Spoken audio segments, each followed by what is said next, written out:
Sunday morning in the Mission District. Ooh, I hear the crowds and the streets are live for this year's Carnaval Grand Parade, getting ready to roll any minute. So exciting. The day is finally here. We wait all year, especially you, Roberto. This year's theme is really special. It's Afro Mundo, celebrating the impacts of the African diaspora in the Americas. The sights and sounds from all the festivities today should be extra special. We are so excited. Good morning, everyone. I'm Sara Donchey. I'm Gianna Franco. I'm already battling the wind this morning, but that's okay. So happy to be here, and we are so happy to be joined by Carnaval CEO Roberto Hernandez. Thank you for being here. Another fun year, and look, the party's getting started. Buenos dias. Buenos dias. It's so exciting. The sun is out. I could hear the hydraulics from the lowrider. Yeah, we're going to do it. 47 years. Wow. And it's just getting bigger and beautiful and bringing love and joy to our community. And we're kicking it off right now. We hear SFPD behind us getting the parade started. Everybody's in position, ready to go. The lowriders are heading in our direction. We're starting prompt this year. Yes. On time, not Latino time. On time. And not a minute late. No, not at all. And here's what I love, too. Now is the time where you watch and you see all those cars come through from so many decades and so many years. And, again, you can hear the sounds. Here come the three-wheeling, too. Yeah. Okay, we're really excited this year. It's Roberto, as you said earlier this morning, this year is bigger than ever, better than ever. Some of the groups are even bigger than they have been ever before. Yeah, we got groups that started off many years ago with just 30 people.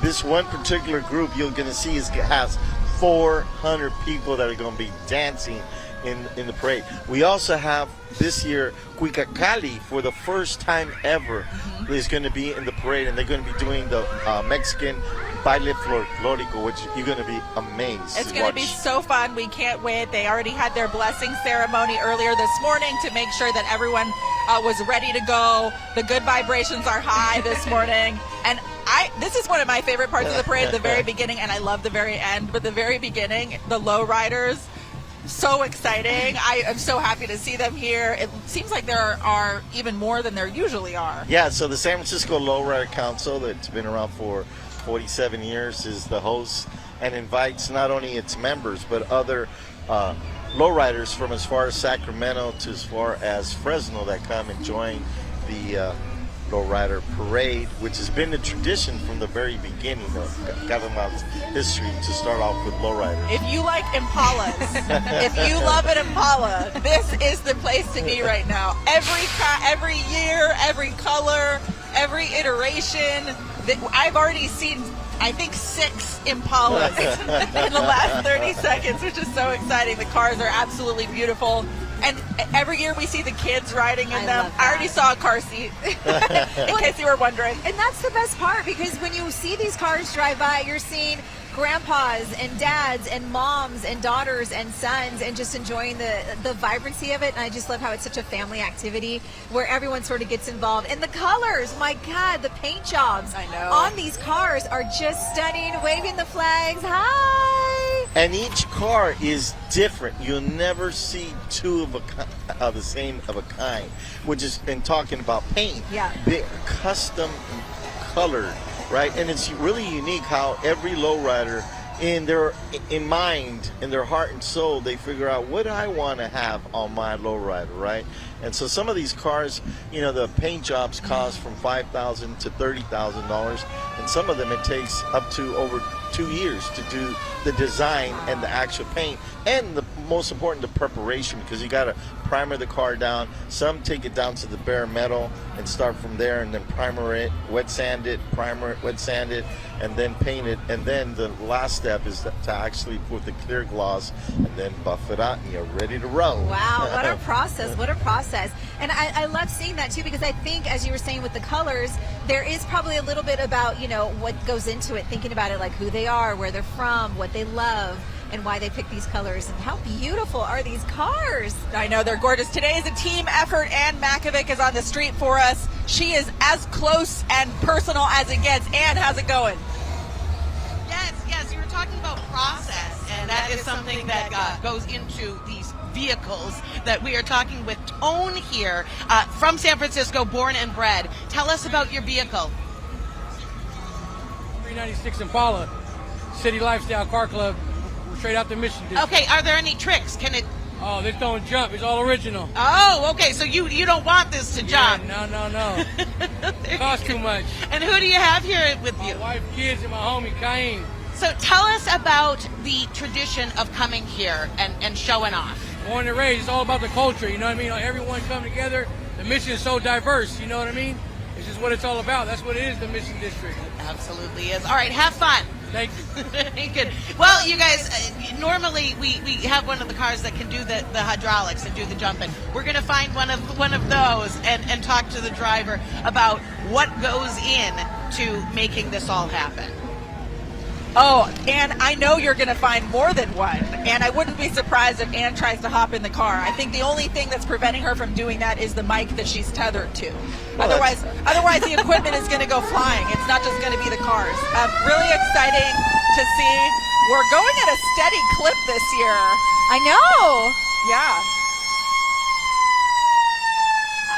I mean, there's about 150 cars that are riding low and slow down the streets of the Mission right now, and they're moving. Look at them. A couple of them in the middle are going pretty quickly, too. I think this is the fastest I've ever seen them go.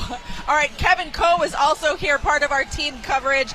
Kevin, how's it going from your vantage point? Oh, it's going slow, but that's just how we like it right here on 24th. I got to introduce you to the man of the hour, or hours, hopefully. Pete, how are we doing this morning? We're doing real good. Pete, tell me about your car. 1975 Caprice Glass House. It's actually not my car, it's my daughter's. I was going to say that's the most important part right there. Where's your car? My car's in the shop. Caught on fire.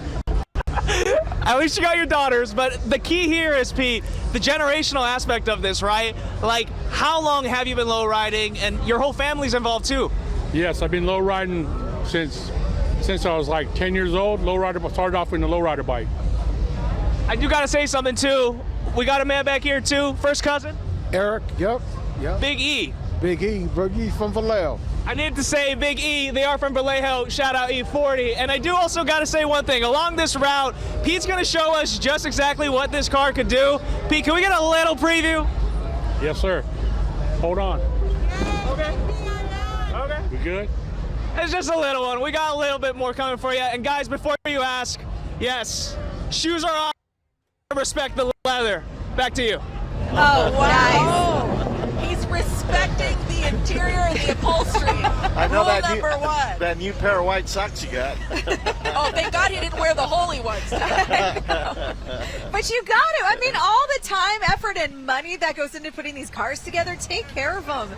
Good job, Kevin Ko. Good job. By the way, can we spill a little tea, Roberto, about what's coming up when it comes to lowriders? Oh, yeah, we have some exciting don't we have some lowrider news? Well, first of all, you know, when we first started lowriding, the hydraulics, you had one battery and one pump. And if you could get your lowrider to crush a beer can, you were the man. Wow. And now, you know, there's cars that have, 4, 6, 8, 12 batteries and several pumps, depending on how many pumps, you want to put in your trunk, right? And also you have to reinforce your frame of your car to be able to hold the weight of all those batteries. So what's beautiful about the hydraulic systems is that now you have a whole new technology, and it just keeps getting better and better. So that's why now you can have, and you'll see today, you have cars that not only rise up from the front, the back, side to side. They call it pancake. You could do 3 wheels, and then of course here hop. we go. Speaking of hop, look at this camera shot right here. You're looking down from above at probably one of my favorite cars, and the one that's next to it, both of them are hopping, and they're doing some pretty cool stuff. So if you're looking for that, if you're hoping to see some cars doing things that cars should not be able to do, don't worry, they're coming. I mean, look at that. That is stunning. I love how you just see it driving on those hydraulics with just the wheel holding it up. Incredible. So what Gianna was talking about, Roberto, was it sounds like you have lowrider news that we're going to kind of maybe branch out past Carnaval a little bit. Maybe we can't tell them everything yet, but Yeah, definitely. You know, we got a big surprise coming. We'll officially make the announcement today. Oh, exciting. So it's on like Donkey Kong. All right, so if you're into lowriders, stay tuned for that announcement because there are going to be more opportunities for you to see them up close and personal. A little tease there, a little tease. Little tease while we get lots of bounces coming down the roadway here. With over 150 lowriders driving down the streets of the Mission right now. And, you know, and listen to the sound system. A lot of these lowriders spend, you know, from $500 to up to $10,000 on a sound system alone. Wow. In your lowrider, right? And the amount of speakers. And again, with technology today, it's just amazing what you can do. Well, if your car looks this good, you want to sound good too. Yeah, you want everybody to hear you coming down the street. Yeah, it's a beautiful day out here today. A lot of people here on the street watching Carnival up close and personal. If you couldn't make it today, we're so glad that you're joining us on the broadcast this afternoon because this is such a fun event. Every year we look forward to this. I feel like the day after Carnival ends, Roberto, you're already planning for the next one, maybe even before that. So it's really nice to see all of the work that you guys do year-round come together because this is just such a fun event. People love it. Every year we hear from people who say that multiple generations of their family are here and that they do this every year and they look forward to it every year. Yeah, and talking about planning, we're already planning for the 50th anniversary, which is that's going to be huge. 3 years away. Wow. And we're just so excited about some very special things that we're working on for the 50th anniversary that is just right around the corner. So 3 years from now. I mean, and congratulations. I mean, really, doing this, and just thank you for putting this together, just bringing the community together to celebrate Latino culture, and it's just so much fun to see everyone out here having a good time, and all the smiles and all the families. Oh, Anne is down. Did she find a lowrider bouncing? Anne Makovec probably had no trouble at all finding someone to talk to. Listen, one of the things that we talk about with Carnival is all the colors. And check out this purple, fantastic lowrider here. And this is Fernando from San Francisco. Tell us what it means to be here today. I was born and raised here, 63 years old, and this used to be the 24th Street Merchant Fair, and now it's turned into this Carnival that they have every year. We're the oldest lowrider club at 51 years that started in San Francisco, so it's our job to come out here and represent some cars and bring them out here every year. Absolutely. Tell us about your car. This is a 1976 Chevrolet Caprice Classic. It was a two-owner car out of Missouri. I bought it all original, and it took me about 4 years to get it to where you see it right now. Okay, so does this thing bounce?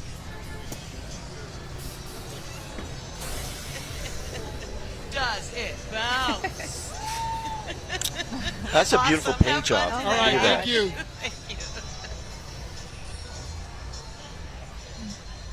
Beautiful paint job. Gorgeous. What kind of car is that? And that actually is he's a member of Low Creations Car Club, and I want to shout them out because they are the original car club of San Francisco. They actually just celebrated 50 years of cruising in San Francisco. So big shout out and much love to Low Creations Car Club.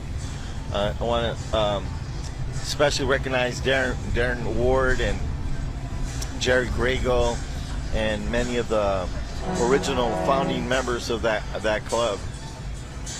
Oh, and I love when the trucks show up too. This is one of my favorite parts. And I don't know about you, but I feel like I'm noticing more and more trucks this year than what we saw last year. Is that like a new trend in lowriding? In fact, you're gonna see some real cool tricked out trucks in a couple of minutes that are just gonna blow you away. The technology again of what you're able to do with that. There he goes. There he goes. Look at that. All right, here we go. Now you're going to see the camera shot of what some of these cars can do. If you pay attention to the right side of your screen, that's what Roberto was talking about, that really nice, beautiful Impala, gorgeous paint job, sparkling in the sun. But here come some of the cars that can really pop. And there's Chuy Gomez. Oh, Chewy. Chewy. Cruising in a lowrider. This is what's so fun about doing the parade with you, Roberto, because everyone who goes by is like waving and screaming and saying hi. I feel like we walk out with so many more friends. Yeah, it's great to see so many of the homies out here on a Sunday. Usually you go out there on Sunday afternoon. Today we go out Sunday morning. You ever hear that song, Lighter Shade of Brown, No. on a Sunday afternoon? Well, I'm going to have to listen to it now. Oh, man. Now I think they got to change the lyrics to Sunday morning. On a Sunday morning. Cruising. Yep. Yeah, I On keep 24th Street. I keep saying afternoon because there are so many people who are a part of this parade who have been up since probably 3 o'clock Oh, this yeah. morning. Oh, if not all night long, Yeah, getting if ready. not all night Yeah. long, preparing for this, including our own crew to bring you this broadcast. A lot of people have been out all night and all morning working on this. So this doesn't feel like morning to them. This is like the second afternoon. Yeah. Look at that right there. Wow. So I want to thank the members of the San Francisco Lowrider Council, who work all year long to make not only this event happen, but also all the other events happen. All right, There you go, there we go, coming there into you the go. shot here, you can Cuddy, see somebody who is the really... Cuddy is on. It's on. Wow. Oh, He's yeah. show- Oh, he's there he goes. There showing you go us- on 3 wheels. There we Three go, wheels. 2 in a row. 3 wheels. Oh, here come It's like a performance. show. Here comes another Showtime. one. Wow, that one is a beautiful Look at that picture, truck. too. Check out that truck. Oh, Remember I was yeah. talking about trucks? Coming up in the shot, you're actually going to see Kevin Ko, who is right in front of our stage right now. And our photographer Hi, at Rick Kevin. Villaroman and Kevin Ko are in a lowrider right now, holding on for dear life. With There Pete they are. Duenas. There they go. Pete Pete's is going one of the easy. members of the Pete's San going Francisco easy just because Lowrider we're here. He's Council. being nice. He's being nice, but he still got it. Kevin, how's it going? It's going great. There you go. I'm gonna complain about this. This is amazing. Radio turn on mission, but man, oh man, the sun's out, the weather's nice. You guys are right though. The wind's not as bad on 24th and Bryant. It's kind of windy where you guys are. It is. The mom in me, Kevin, wants to be like, use 2 hands and hold on. Oh man, the rebellious son in me wants to wave both hands at you. I love it.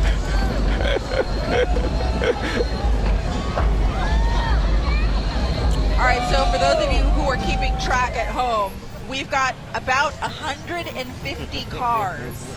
This is a really long part of the parade because of how many participants there are, and in each car you've got at least, some of them have, 4 or 5 people piled into some of these cars. So the San Francisco Lowrider Council is a huge group, and obviously there's been a lot to celebrate over the last couple of years. In 2023, California lifted its ban on lowrider cruising, which was a huge accomplishment for these groups and other groups like them who are now really able to sort of enjoy their craft and enjoy what they love on the streets. And so many of these cars have been painted and designed to reflect and hold meanings from their Latino culture. And as we've seen, so many cars from different decades. I mean, we're seeing cars coming through from the 80s. We've seen cars from the 40s, and just how beautiful some of these vehicles are, and the time and effort. And noticing a lot too, Sarah and Roberto, is just all the families that are in the cars. You've got you've got grandpas, you've got dads and moms and kids just kind of enjoying this together. So I want to go back and come back as one of these kids I know. that shows up to school in at one this. of these cars. Look at this one right here. I want to redo. Look at this gorgeous blue car. I don't even Oh know my what kind of gosh, car look this how is. I wish I cute she knew. is. Girl. Look This how is an cute Impala. she is. This An is Impala. another Impala, yeah. Look at those gold rims. Gorgeous. So cute. Look at her in the back waving. All right, Anne Makovec is on the street for us. She has the very tiring job of talking to people, having a great time, and being right in the middle of the party. Yes, and we've been watching all of these cars and trucks go by. This has got to be one of the very coolest. Tell us about your vehicle. This is actually a non-profit, Glecha. This is their vehicle. We do small business help. San Francisco first, San Francisco always. We back, baby. Yes, okay, you're born and bred. You're a San Francisco guy. Born in General Hospital, grew up right here on 24th. What does being here today, riding down the street mean to you? Me and my son, it's 2 generations now, and we love it. We're so blessed to live in San Francisco. We love San Francisco. Okay, so you're representing with the flags, and this is wild. Give us a show. Give us a show. That's Will Cartagena. Wow. Big shout out to Will Cartagena. He's actually, he owns his own business and he's on the Small Business Commission. He's a commissioner. Wow. So we got lawyers, we got teachers, we got professors, we got business owners. Because it takes a lot of money to build some of these cars. I know, you were saying. I need one of these lawyers. All right, we're going to take a quick break. We're going to have much more Carnival 2025 coming up after this. Stick with us.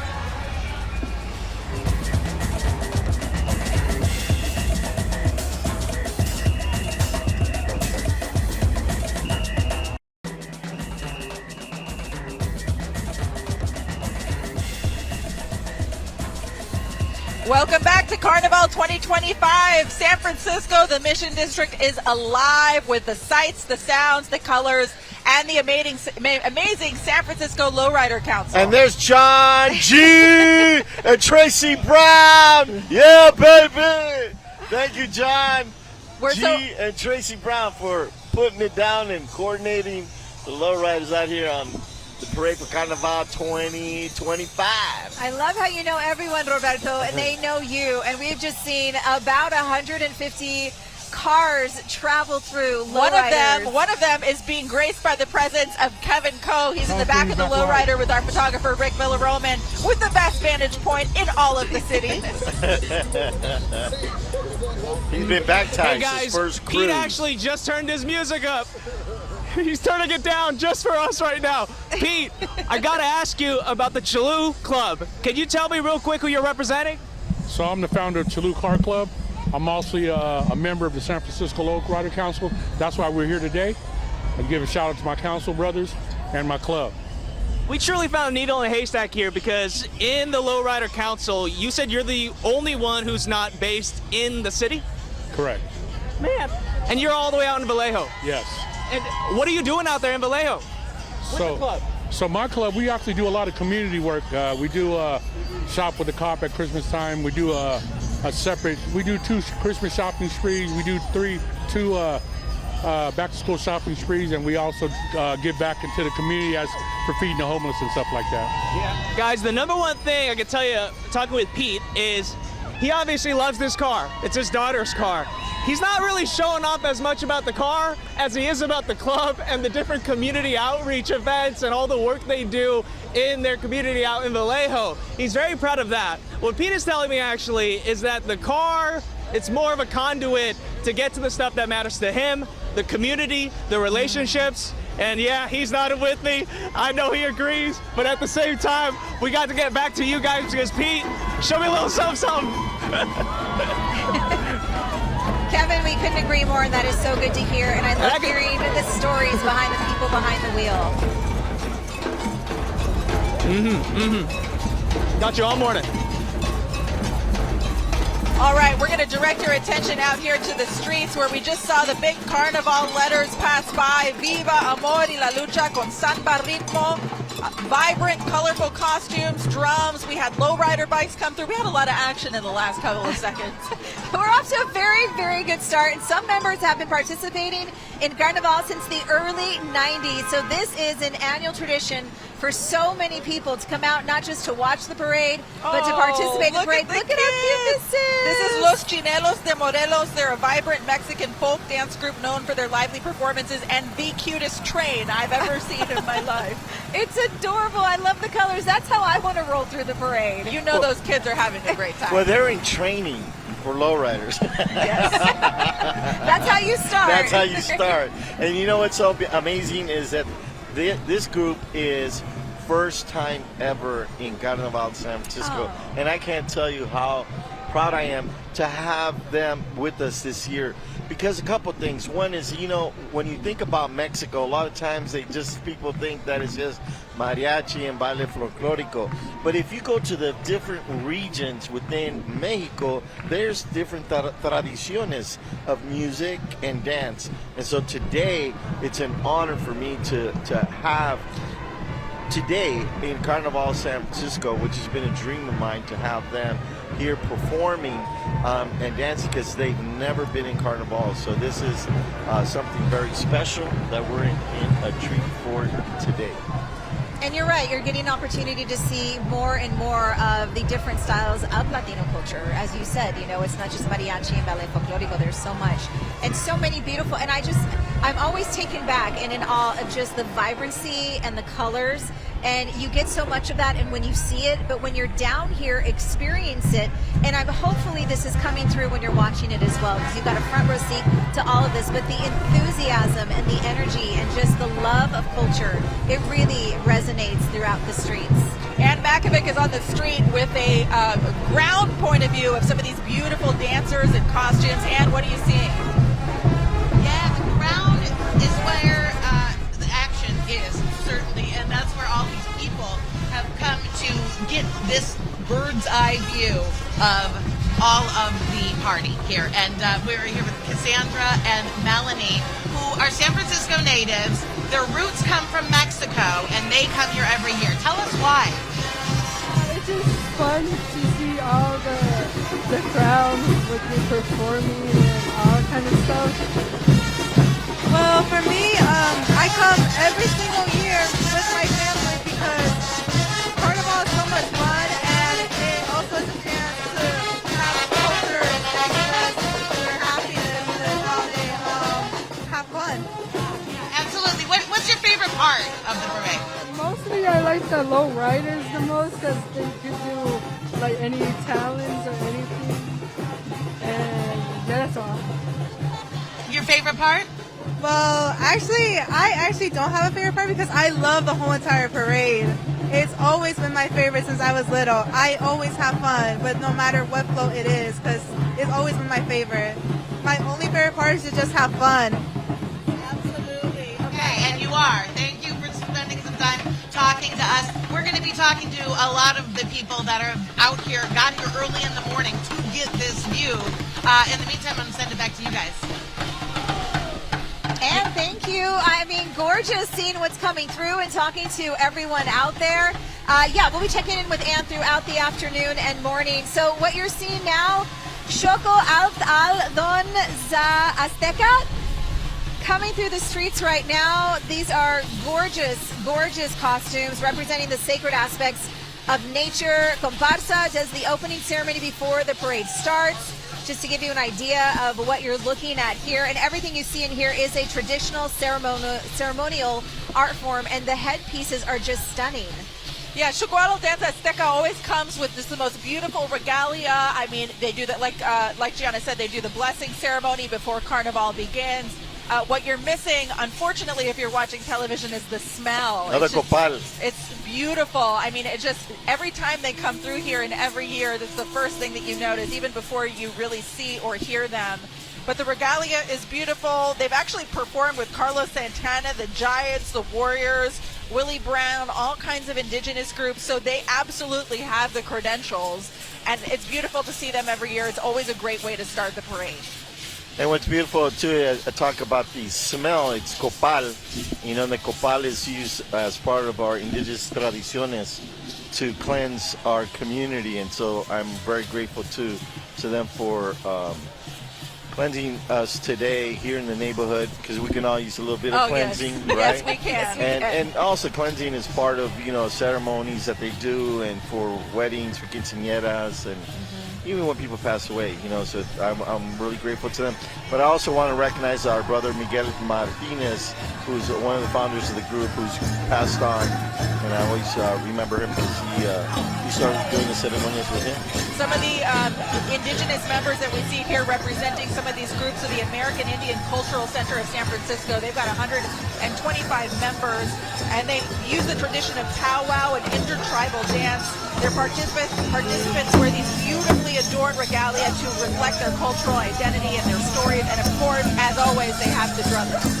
And I love that. That drumming gives it that vibe and that atmosphere, that energetic atmosphere. You've got the singers from northern and southern tribes, songs and dances representing healing and prayers for the land, water, air, animals, seasons, and the Ohlone land that is part of the Bay Area, and all of our sort of, even if you are not a member of the cultural community, something that we all have to respect. Exactly.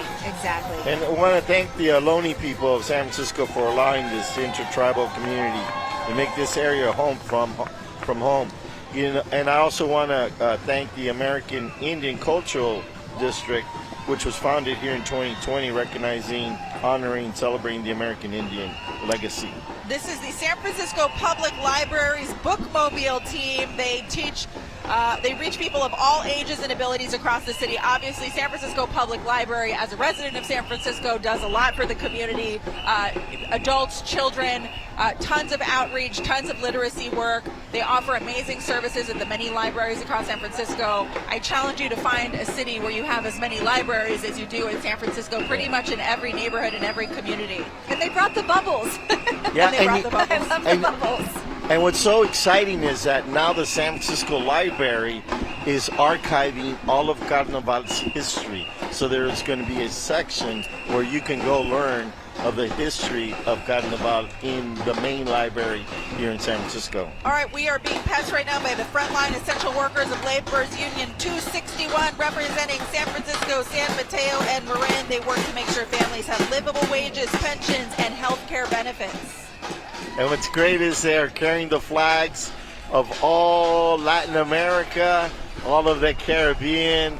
And I want to shout out my brother Joss Arce. Actually, he was celebrating happy birthday. Oh. Happy birthday. Happy birthday. What a way to celebrate your birthday. We threw a big party for him. Yeah. Well, yes, you don't have to do anything else. Can you do this on my birthday, please? This is amazing.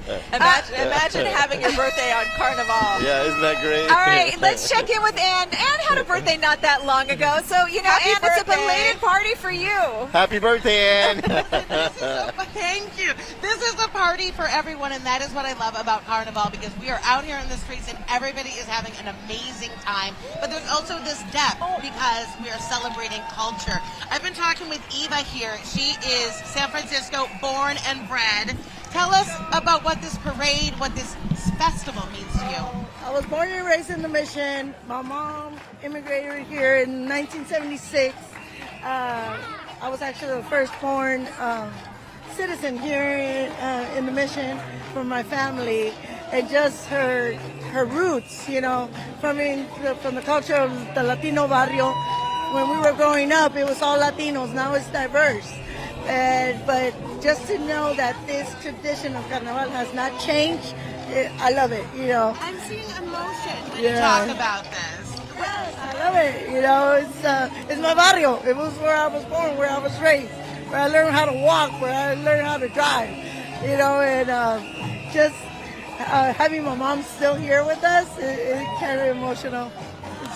Yeah, and how far your mom has come to land and make a new life here. Exactly. And she's still here, 88 years old. Actually, Cinco de Mayo was her 88th birthday, so yeah. So it's just a blessing. I'm the youngest of 12, so, you know, she came a long way, and she's like, I want to go see the parade, so I've been having her since 8 a.m. here, sitting down. Angela. Happy birthday to you too. Yes, again, this is a party for everybody, you guys. I'm going to toss it back to you. It is. We just saw Abada Capoeira San Francisco. I know some of the kids that participate in that. They are so cute. They just passed by us. Just absolutely adorable. It's so nice to see all of the kids participating today. They really have a great time with their families. And Abada Capoeira, you can take a class. They're located here in the Mission on 22nd and Mission Street. Oh, hear the music now. Community Music Center and SFUSD Mariachi. Children and Youth Mariachi Band with about 55 participants. You're seeing that come down the streets here on the parade route. Music for everyone is the theme. Music from the community, for the community. Performances in partnership with the SF City Surf Project, sponsored by Sunbum.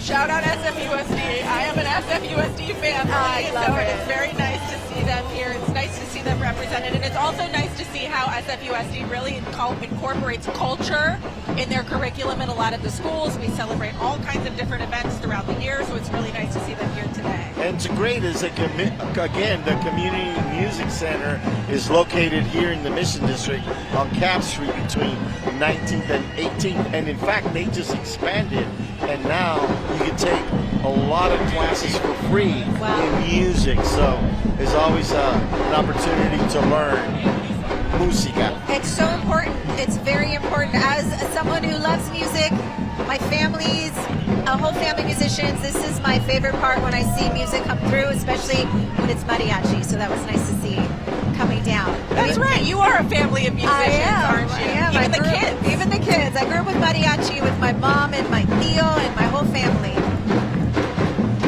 Oh yeah, here we go. You feel the beat? Unidos la Capital coming through right now. It's a vibrant spiritual journey rooted in Afro-Brazilian culture. Choreography you see begins with a powerful call to the ancestors with sacred gestures, and we got some drums coming through also. Now this makes you get up. This one really wakes you up early in the morning. You're awake now, right? Oh yeah, alive. This is where you turn up the television. Got the rhythm going. Hey!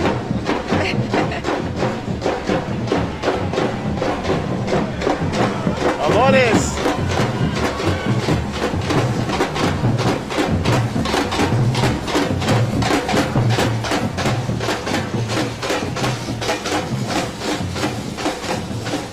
They got deep roots of African tradition, and you can hear it in your heart, and you can hear it in your soul and your mind. You do. I think you see it in all of the costumes too, and how beautifully everything is put together, and the coordination of the sounds and the colors. It's just stunning to see. And now we got Buena Vista Horseman School. The dancers and musicians are wearing some amazing, beautiful costumes. Buena Vista School is the longest school that has been part of Carnaval San Francisco for many, many years. And they have over 60 students that are participating. And what's beautiful is that the school has incorporated Carnival as part of their curriculum. Wow. And so as part of, you learning at the school, and what's interesting is that Buena Vista and Horseman merged several years ago.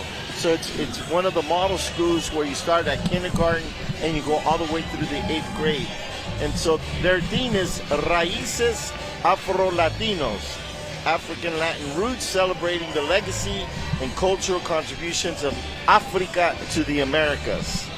Absolutely wonderful to see all those kids out there in the student costumes featuring those beautiful striking colors and bold patterns symbolizing cultural pride and of course the dynamic movement. And it's so good to hear that this is something they learn about in their curriculum as they're at school. It's such a part of who we are and where we are, and just seeing so many people come out and celebrate this has just been it's just lovely to see and just so fun. Anne Makovec on the street. Anne, what do you see? Oh, she's on the float. Yes, I am here with she's not on the street. She's with the Grand Marshals. How beautiful is this creature?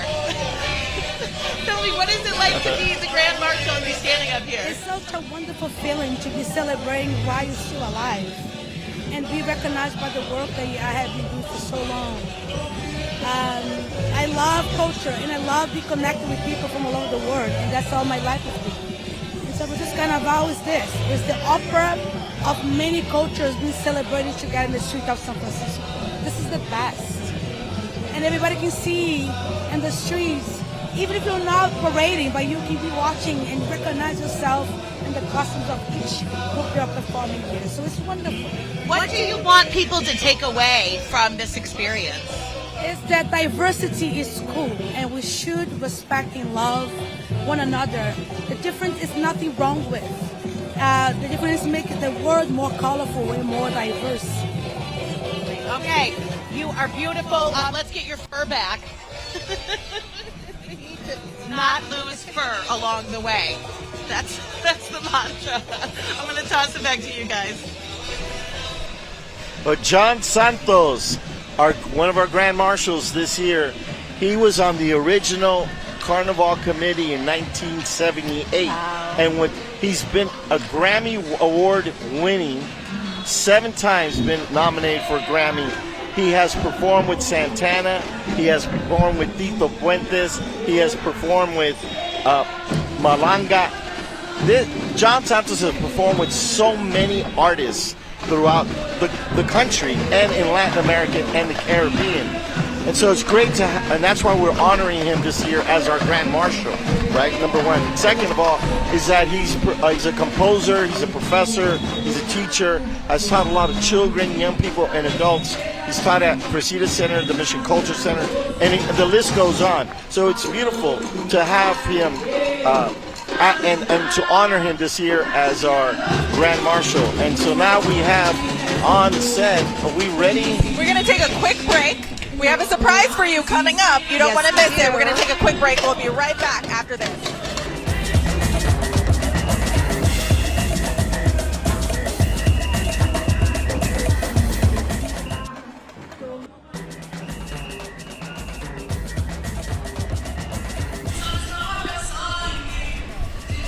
So this is Bloco Jinga Brazil. Bloco Jinga, okay. So we're going to go to Bart next. Welcome back to Carnival 2025 Afro Mundo here in the streets of the Mission District in San Francisco, looking at all the amazing sights, hearing all the incredible sounds of the music. This year is a big party, and the sun and the weather is cooperating. I'm Sara Donchey alongside Roberto Hernandez and Gianna Franco. The sun is cooperating. It is out, which is nice because it's making it for such a beautiful day. And we actually have a special guest on set with us right now, San Francisco Mayor Daniel Lurie, joining us here at the break. Thank you so much for being here. Where else would I be? Right? The Mission is alive this morning. I've been walking for the last hour. Lowriders, dance team. I mean, it's amazing out here. Amazing. Yeah. I mean, so you in your platform when you were running for mayor made sort of entertainment and bringing liveliness back to San Francisco a big priority. You had the support of a lot of people in the creative community for that reason. You know, a lot of attention has been paid to downtown, obviously, in its recovery post-COVID and some of the areas surrounding that. What can we look forward to with the city investing in the Mission District in particular to bring some of that energy here like what we see today? Well, we always talk about arts and culture always is a driving force in our city. It's always brought us back from other busts that we've had. This time will be no different. I was just in the Mission 2 days ago announcing street cleaning operations, a private-public partnership. We are going to continue to invest in the Mission and communities throughout San Francisco. Downtown is critical for all of us, but the Mission gotta be top of the list because people from around the world come to San Francisco to visit the Mission, and another example today. It is an example. When you know, as you said, you were walking through, getting sort of a feel for it. Did you get a chance to talk to people? I mean, because you're seeing people of all ages, and this is a tradition for so many, celebrating really what the heart of the Mission is, which is so much of Latino culture. 1979, this got started here in San Francisco, so we're 46 years in. Yes, I've talked to hundreds of people. I've talked to students. I've talked to those that put years into their lowrider. I was getting an education on the air suspension. And wait, you mean you don't have one of those at home? In your garage? I haven't pulled it out yet, but next year. Next year, I got to keep some surprises. But my God, those cars, Roberto, those cars are immaculate and so beautiful. I was getting an education all morning. So talking about the question that you asked him, we got a surprise for you. We just got selected, San Francisco, to host the first lowrider parade in the world that's going to be televised live on CBS September 20th. So you and I are going to work together on making that happen. I love that. I didn't know this. Yes. We're breaking news. Breaking news today, live. What? Okay. So people are going to be bringing their cars from all over? All over the U.S. Okay. It's going to be a 2-hour parade live on Mission Street, filmed by CBS. And then after that, Mayor, we're going to do an hour of a hopping competition in the U.S. Okay. Who can hop the highest. I see your See, communications. once again, I don't even know what you're saying, but I'm learning and I'm loving it. And September 20th sounds like everybody's got to be in San Francisco. That's right. His communications team is behind us. We're going to have to get the schedule out. I know you probably can't make a commitment in advance, but we're going to have to see if maybe we can get the mayor in a lowrider at some point. That would be amazing. I'm getting in one. Yeah. You better September pull yours out of the 20th, garage. I'm here. By the way, I'm here every day. I'm not going anywhere. No vacations from you? No, why would you need a vacation when we're in the greatest city in the world? That's a very good point. That's a very good point. So how are you and how is your office working to make it easier for people who want to have events like this? Obviously, this is a long-standing tradition, but for somebody who sees this and is inspired to start something in their own San Francisco community, what can they depend on from the city? It's a great question. We just announced a first set of initiatives around Permit SF to allow entertainment zones, to allow people that want to put on events to make it super easy to get a permit through Permit SF. So we just announced that this week. We announced 5 entertainment zones 2 weeks ago. We want to bring nightlife and entertainment and cultural events like this back to San Francisco easily. Like, we want people to be able to just stand this up and go, and we're addressing that, and it's happening. What about the possibility of an entertainment zone somewhere in this neighborhood? Well, there is. Valencia Street, Oh, we perfect. just That's announced right. one. There was about 5,000 or 6,000 people on Valencia Street just 2 weeks ago, and that can happen every month or two. Friday, Saturday nights, you can go into your favorite establishment, grab a drink, and walk the street at night. And that's one example. We have one at Pier 39 as well, but Valencia Street, the Mission's absolutely one of the 5 zones. Who doesn't love a walk with a nice adult beverage? There you go. On a Friday night, hanging out with your friends. I mean, Or a Sunday morning. Or a Sunday morning.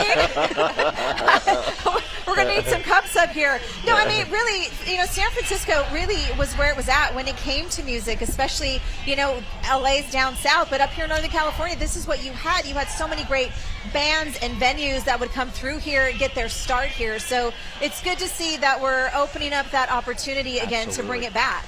You said something about LA. I've never heard Yeah, of that. what? Who? Where? Huh? Let's go. Northern California, San Francisco. No, absolutely. Our music, our creative class. I mean, just look at who's coming down the street. We have so much to be proud of in San Francisco, and we got to make it easy again for people. We don't want to penalize people for wanting to have a good time. We want to make it easy, and my administration's committed to doing that. Not that we can take credit for this. This is 46 years in the making right here, but I'm just watching these kids coming through. I talk to these kids. They're coming in through Bayview, this dance troupe. They look good. They look good. And that's what it is that, when we started Carnaval, the whole vision was to create the next 7 generations. And so what you'll see today is, several generations from great-grandma to grandma to, to a child, great child, right, in the parade. And this is what feeds the heart, the soul, and the spirits of our community through music and through dance. And it's the healthiest, way to keep our young people, living in a positive way. And couldn't agree more, Roberto. Couldn't agree more. So can we look forward to you maybe after you join us here, maybe walking along the parade route a bit?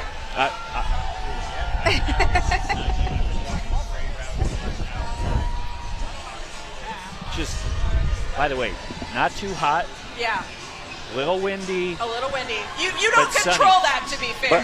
But Not I yet. need you to go out there and dance so you can warm up. Roberto, Look, and talk about people have been asking me to dance. This is not what you want on TV. You want me focused on clean, safe streets and entertainment zones. You don't want me dancing. Well, and honestly, then do a little Zumba. Yeah, I Look. would say if you really want to commit to the platform, I think we might need to see a little. I think you'll have to come out to the parade or watch our broadcast, maybe to catch a tiny Look glimpse. at this group coming through. You all can tell me, this is who you want to see. You don't want to see me. I'm telling you. Maybe Zumba. both. Well, Mayor, thank you so much for your time today. I know you took the time out of your busy schedule to join us. We appreciate it. This is the best place to be in San Francisco today. Enjoy the rest of it. Thank you for having me on, and happy Memorial Day to everybody out there. Absolutely. Thank you so much. We're going to take a quick break. We'll be right back after this.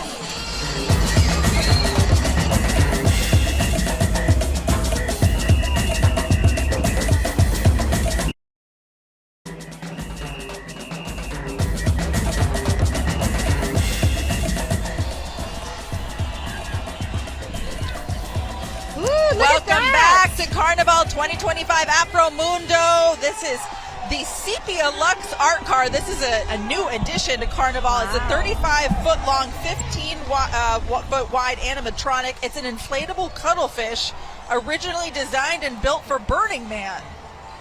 I'm glad you said that because I had no idea what it was, Sarah, until looking at it. It's a cuttlefish. Okay. It looked like an alien, honestly. It did. Yeah. I wasn't quite sure. I guess I better work on my oceanography skills. Well, you know what that part of Carnival too is the creative element. I love it. And so I was really drawn to having just a little bit because Burning Man, they actually their offices are here in the Mission, which a lot of people don't know. No. So it's great to have them join us. Well, a number of artists got together from Santa Rosa, or they built it in Santa Rosa to put that together. Thousands of LEDs were controlled via a computer, and 2 LED monitors serve as eyeballs. So cool to see. This is La Cumbiamba Colombiana. Their theme is Son de Negro, a dance rooted in the African legacy, consistent with the theme of Carnival this year. They have 81 participants. Wow. And these groups are just going to get bigger and bigger as the morning and the parade goes on. Listen to that music and that singing. The music blending Caribbean rhythms like cumbia and tambora, brought to life by those drums, those maracas, and of course all that rich percussion sound. All right, we actually have one of the participants here joining us. Thank you so much for being here. What does it mean for you to be here today? It's amazing. It's our 11th year consecutive participating in Carnaval San Francisco. That guy knows us, so we are super excited. And today we have 67 dancers. It's a tribute to Brazilian, and we're honoring our Afro-Colombian roots as well with this theme that is He venido pa' quedarme. Tell me about what you're wearing. Well, the colors, the green, of course, is a little bit of hope. We're really honoring our Afro-Colombian roots.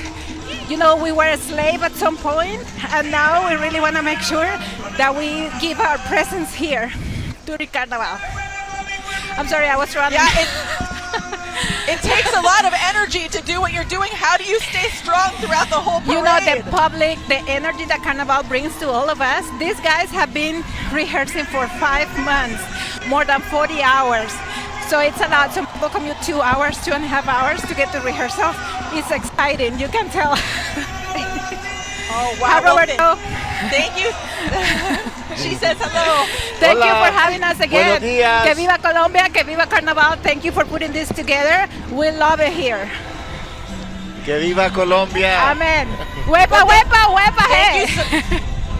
Thank you so much for joining us. You look beautiful. Your group looks incredible. Have a great parade. Thank you. Thank you, Vanessa.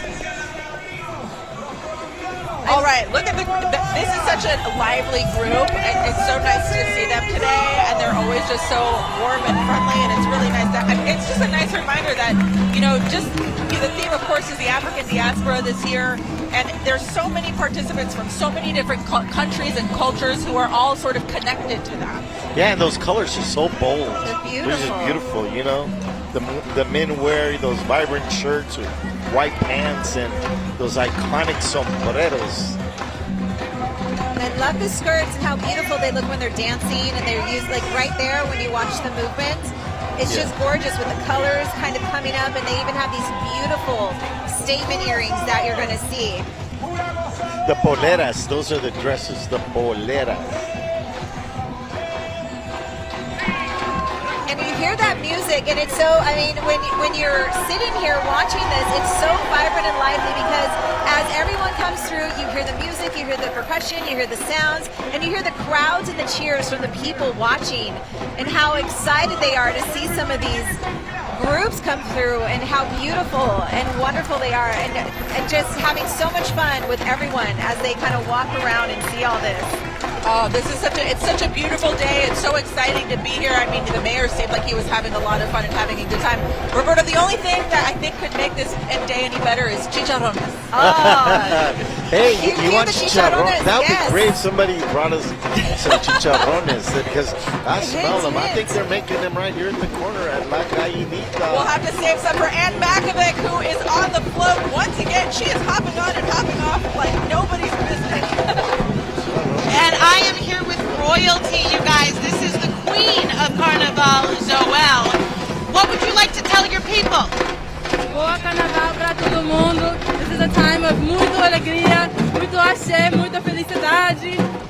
thank everybody at Carnaval for having us, and I'm thankful to be able to share this space with these amazing artists. Thank you to Samba, Samba, all the people who helped me get here, and Baduki. Colombia, that's where your roots are. Oh, I'm from LA. I'm not Colombian. I'm Mexican. I'm Chicana. Chicana, Indígena, and Black from the U.S. Very good. And that's where the theme this year, the Afro-Mundo. Yes, What does that I mean? feel like Afro-Mundo really represents me because I grew up wishing that I had more people like me. I wish that I had exposure to the diaspora. I'm so grateful to be representing this year. It means so much to me, and I hope that I'm able to give some of what I was missing when I was growing up. Have fun today. You look beautiful. Back to you guys. All right, Anne, thank you so much. I just want to say, so Anne's holding on. She is standing up in heels, dancing on a moving vehicle. I just genuinely don't know how that is even humanly possible, but of course, that is why she is the queen of Carnaval, Zoe La Esperanza. It's so nice to see her here today.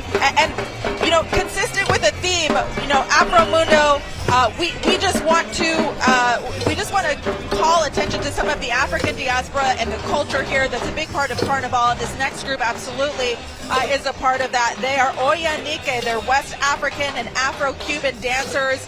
The classic tale that becomes a spiritual and cultural journey that reflects today's global inequalities. This is sort of their reimagining of West Side Story. This is such a unique part of the culture of Carnival, sort of a beautiful display. And Gianna, the drumming is just so nice. I think we're just seeing them walk by here as we get ready for the next group. It is so great to see, and I love that they're taking a reimagining of West Side Story. And honestly, like, the procession of luxury vehicles represents the concentration of wealth and power. They've got the dynamic capoeira ensemble, which embodies the struggle for justice, identity, and belonging. You have the dancers drumming, wearing the traditional garments of flowing skirts. And Gianna, we're now hearing the Comunidad Maya Yucateca. Let's go ahead and listen to the music for a moment.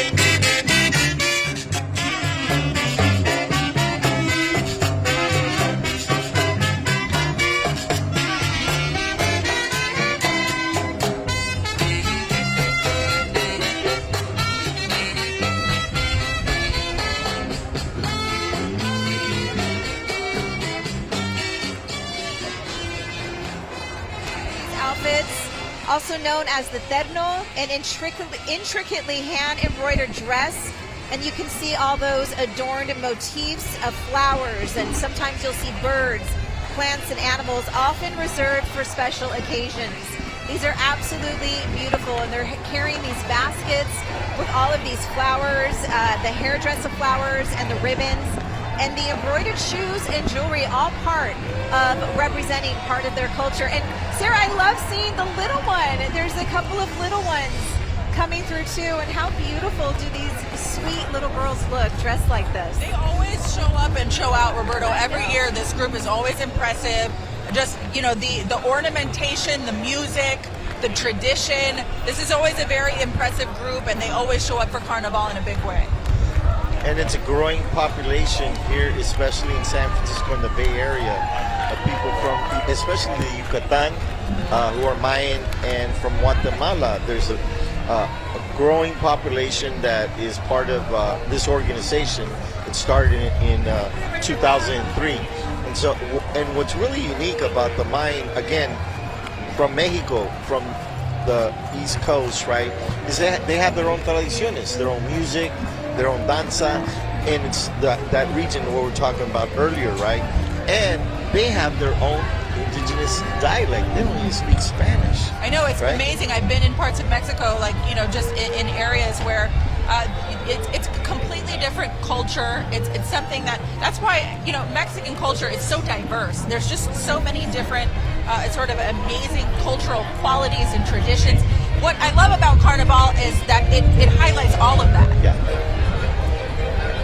And that's something that we take a lot of pride on, and we've worked at, over the last 47 years to really, invite and create, opportunities for the different regions throughout Mexico, like other Latin American and Caribbean countries, to participate in keeping their traditions alive and teaching children and teaching young people, right? Because I really believe that is what keeps us positive and really helps build identity. Yeah.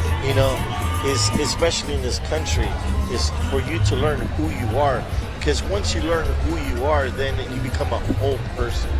Well, and it's so much, and it's our job as parents to pass these cultures and traditions down to our children, and just from everything to learning about where you're from, to hearing the music and seeing all of this and all of it come together. It's really important. I love some of the stuff we see here too, like the gallaberas. I love gallabera shirts. They're beautiful, and paired with those white pants and the hats and the traditional sandals, the embroidered handkerchiefs. So much detail goes in to all of these costumes, but so much of it is just rooted in in tradition. Yeah, it's really a beautiful sight. I mean, I just love how, just even countries alone that are represented. Our next group is another example of that. This is the Chavalos Danzas por Nicaragua. Their theme is Palo de Mayo, celebrating the fusion of African, Creole, and indigenous influences from Nicaragua's Atlantic coast. They're showcasing today joy, resilience, cultural pride, and they're doing that through dance and through music. Their costumes also reflect Afro-Caribbean influences and symbolize energy and connection to the real world. And this is where you start seeing a lot more of these groups out here with larger and larger numbers of people walking down the parade route. And again, just loving what they're wearing and the vibrancy and the colors. You're going to see some of the men wearing more of a looser shirt with pants or shorts, and then some with straw hats. And then you hear all the music too, which just brings it all to life with the African drumming and the Caribbean rhythms and instruments like the maracas and the guitars and tortuga shells all making that sound. And it's just so fun to sit here and wave at everybody and feel that energy. This is a cool float, by the way. It's gorgeous. The float is pretty impressive. So they have the tree, they have the dancers, and on the back of the float they have the boat. Well, the boat is because Palo de Mayo is part of a tradition on the Atlantic side of Nicaragua. And on the Atlantic side, they have an area called Bluefields, right? And so this is a tradition, this dance. And again, just like I was talking about Mexico, in Nicaragua, different regions have different types of music and different types of dance. And so in Nicaragua, right, we have, from Managua to Esteliz to Chinandega. Viva Nicaragua! My mother's actually from Chinandega, and so I know a lot about Nicaragua, and I've been... And the food! and the nacatamales, and plátano con yuca. We always end up talking about food. Oh my God! We pivoted. And talking about food, we got some treats that have been sent over to us. Oh my God! gosh. Look at that! Now thank it's you. A party. Look at that! Ay, gracias. We got the salsa. We got fresh made tortillas. Look how warm those tortillas. And we got some chicharrones. We got a plato. This is really the only way to celebrate Carnival. This is a party now. Here's your plate. These are fresh. We're gonna be. So open that up. Okay, let me open that up. Oh my gosh, my family at home is watching right now. I'm going, bring some home, please. I know. And so in Nicaragua they eat chicharrones, and they eat chicharrones con yuca, which is fried. And now we will demonstrate how that is done. How are we supposed to work like this, Roberto? I can't work under these conditions. Seriously, I'm busting out a tortilla right now. Oh my gosh. And I want to shout out my cousin Bianca, who's actually dancing in this group this year. She was so excited to be part of learning her roots and her traditions and dancing the Palo de Mayo in Carnaval. I wish you could smell. I know. What I'm smelling today. Grab some chicharrones. Oh, of course. I have to get the big piece here. Yeah. All right, we're gonna take a break. We're gonna take a break. Right after this. We gotta eat now. So good. Chicharrones con yuca and some plátanos. Wow. Nos regresamos en un momento. We'll be right back.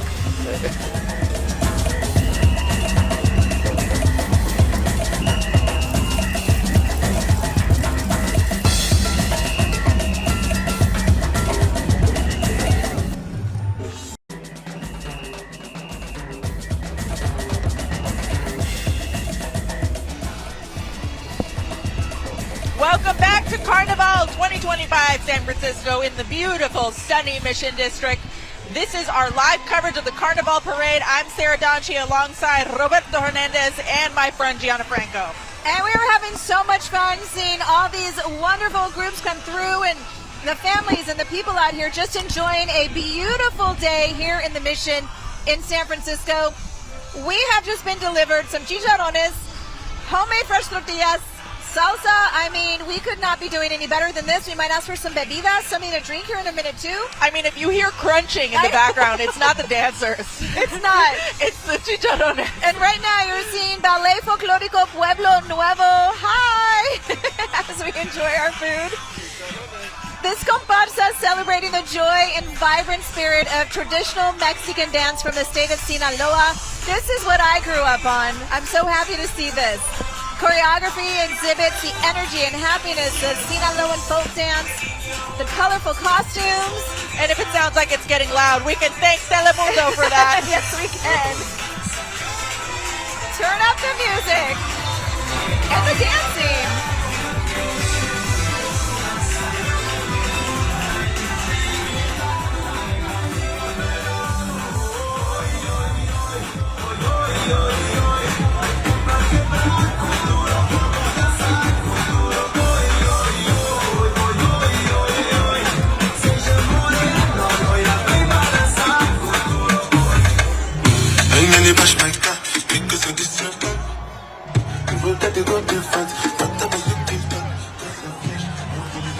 We're going to have to get some here in a minute. There are different parts of the parade route that get a little louder than others, and as we get towards the end, some of these bigger groups, some of the Afro-Caribe groups are going to be very loud, and I assure you, you will not hear any chicharrones crunching in the background of that. You mean like this? Yeah, like that. These are so good. This is Beautiful Beginnings Art Collective. They have 120 participants. They have a lot of kids in this group. Their theme is Reignite the World. Now we rise. They draw inspiration from community empowerment, ancestral strength, and cultural revival. This year, they are showcasing dances from the African diaspora, including Kasa from Guinea, Petwo from Haiti, and Pilon from Colombia, celebrating the harvest, the land, and the collective power of the people. And their float that you're going to see coming through here, you can kind of hear the horn honking and the lights on the truck there. It represents the workers and traditional crops and the power of fire. Founded in 2022 to nurture artistic expression and the multicultural traditions. And you can see again so much of the vibrancy and the colors that you're seeing here in their costumes, featuring the folklore skirts, the straw hats, the African wax cloth, and the raffia to symbolize the fiery core within us and the unity that sustains life.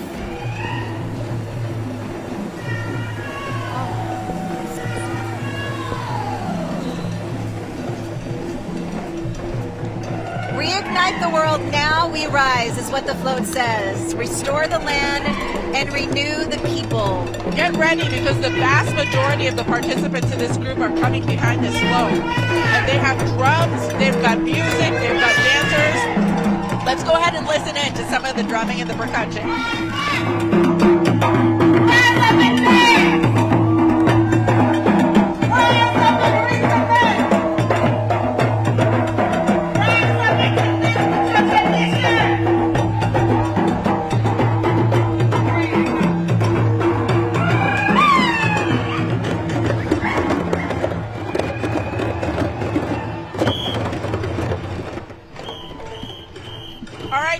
Sandoval is out in the crowd. This is an amazing group.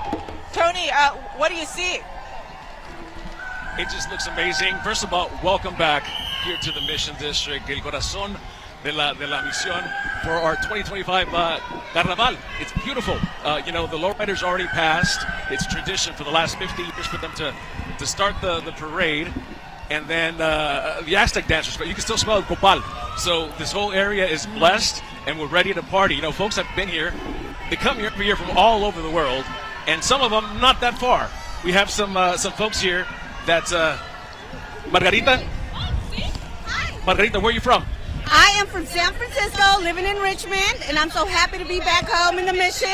My alma mater is right here, St. Peter's, and I see it up the street, and I love coming back to my district and seeing all my friends. Now, Margarita, even though you live in Richmond, you say you get an Airbnb and you stay here? Yes, So- every year for the weekend, and have a great time. So you know how to party. Exactly. Who's with you? These are my Mission Street friends. Welcome. You guys having a good time? Yes. We come to you actually. It's our meet every year over here. Just have a. For how many years? We've been friends since freshman year of high school. 8 years, yeah. It's an 8 years going on thing. Beautiful. This is tradition every year to come here. Yes, all the high school friends. We just come meet up at Carnival, and this is the time of year we get together. Well, welcome. And the party continues, folks. It's beautiful. Luckily, the weather's working with us today. So back to you guys. It is working for us today, and I'm glad you're getting a chance to talk to, you know, everyone out there watching from the crowd. Look at this right here. What you're seeing now is, you know, some incredible dancing of movements on stilts. I mean, look at that. It just kind of, and they're going through the whole parade route like this. I don't know how they do it. I don't either. It's an incredible feat of balance. Roberto, can we count on you to try that one year? I tried it 1 year, and Oh, that's how you ended up in the hospital. Yeah, that's why I have a pata chueca. We'll do the dancing first. The dancing first on flat feet. I'll stick to lowrider. That too. All right, we are about to get some serious representation from Cuba. This is Cultu Cuba and Arenas Dance Company. Their theme is Conga Dance, the dance of the Orishas for 2025, a vibrant tribute to the Afro-Cuban deities of the Yoruba religion. Let's go ahead and listen in.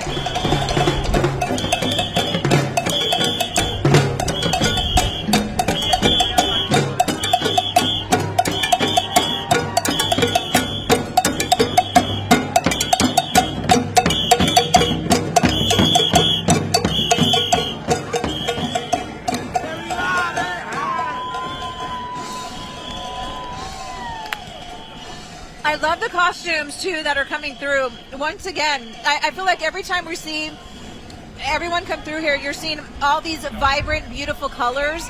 You've got the dancing. Oh my gosh, look at how beautiful she looks. La Reina right there. We Gorgeous. are not supposed to pick favorites. And certainly Roberto is not supposed to pick favorites. But some of the Caribbean groups are my favorite. And towards the end, we see one of the most impressive groups of all.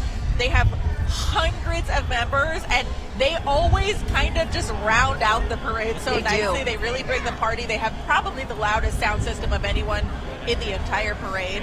So we're looking ahead to that.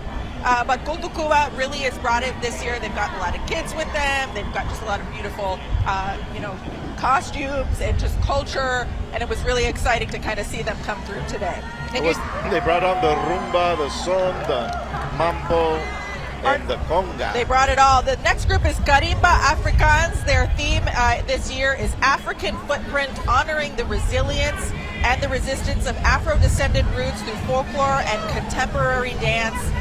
We're really so excited to have them. We have Dr. Martina Ayala with us today. Tell us about your group and tell us what you represent and why you're excited to be here. Carimba Africans means African footprint, and our presentation is the freedom, and it tells the story of the Afro-Colombian slaves that were freed in the coast of Colombia. We're telling the story through Afro-Colombian rhythms, dance, music, and art. We are depicting freedom, liberty, breaking the chains of slavery, new life, power, strength, and resilience. Our beautiful float was created by Carlos Cardona and represents breaking the chains of slavery. Why is this year so special to you, given what the theme is? Because now more than ever, we need to stand up for who we are and be unapologetic for our freedom and resilience.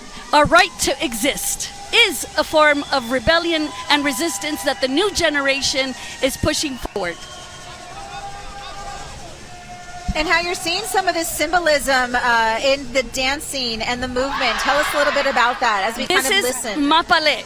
The Colombian slaves worked along the coast of Colombia, and the movements mimic the fish coming out of the water. They also mimic the movement of the fish that later on became a very sensual dance between men and women. The shouts is the cry of freedom of the slaves. Absolutely stunning. We thank you for being here. What a beautiful performance, and thank you for that. Thank you. Thank you. Have a great Carnival. All right. I mean, this is such a fun group. It's so exciting to see them here. The dancing is so cool. And they have to keep this up for the entirety of the parade route. The breakfast that they must have had to just be able to sustain, that was more than chicharrones probably. No, you don't want to eat, actually. Yeah, maybe not. You want to drink a lot of water 24 hours before. And then cut it off. And I'll tell you that a lot of these groups, it takes some months to build up stamina to be able to do the parade. It's not just, I know how to dance, let me go up there and dance. Oh, no. I mean, we heard some of them saying that they trained for 6 months to be able to do this. And it's just the commitment and the dedication really shows, because these groups are so polished and so ready, and they're dancing in perfect coordination. Some of them, I saw the Queen, who was dancing in heels on the back of a float that was moving. That's impressive. I mean, it was just insane, just like how incredible, and the athleticism and the beauty. It's just really such an impressive thing to see. We've got hot pink feathers now. You hear that music, you hear the big band. Theme this year, Showgirls for Peace. The origins we all share are our Stardust roots. Tribute to Stevie Wonder's songs in the key of life. And the music there, a little New Orleans jazz. I love that. A little Americana and cabaret.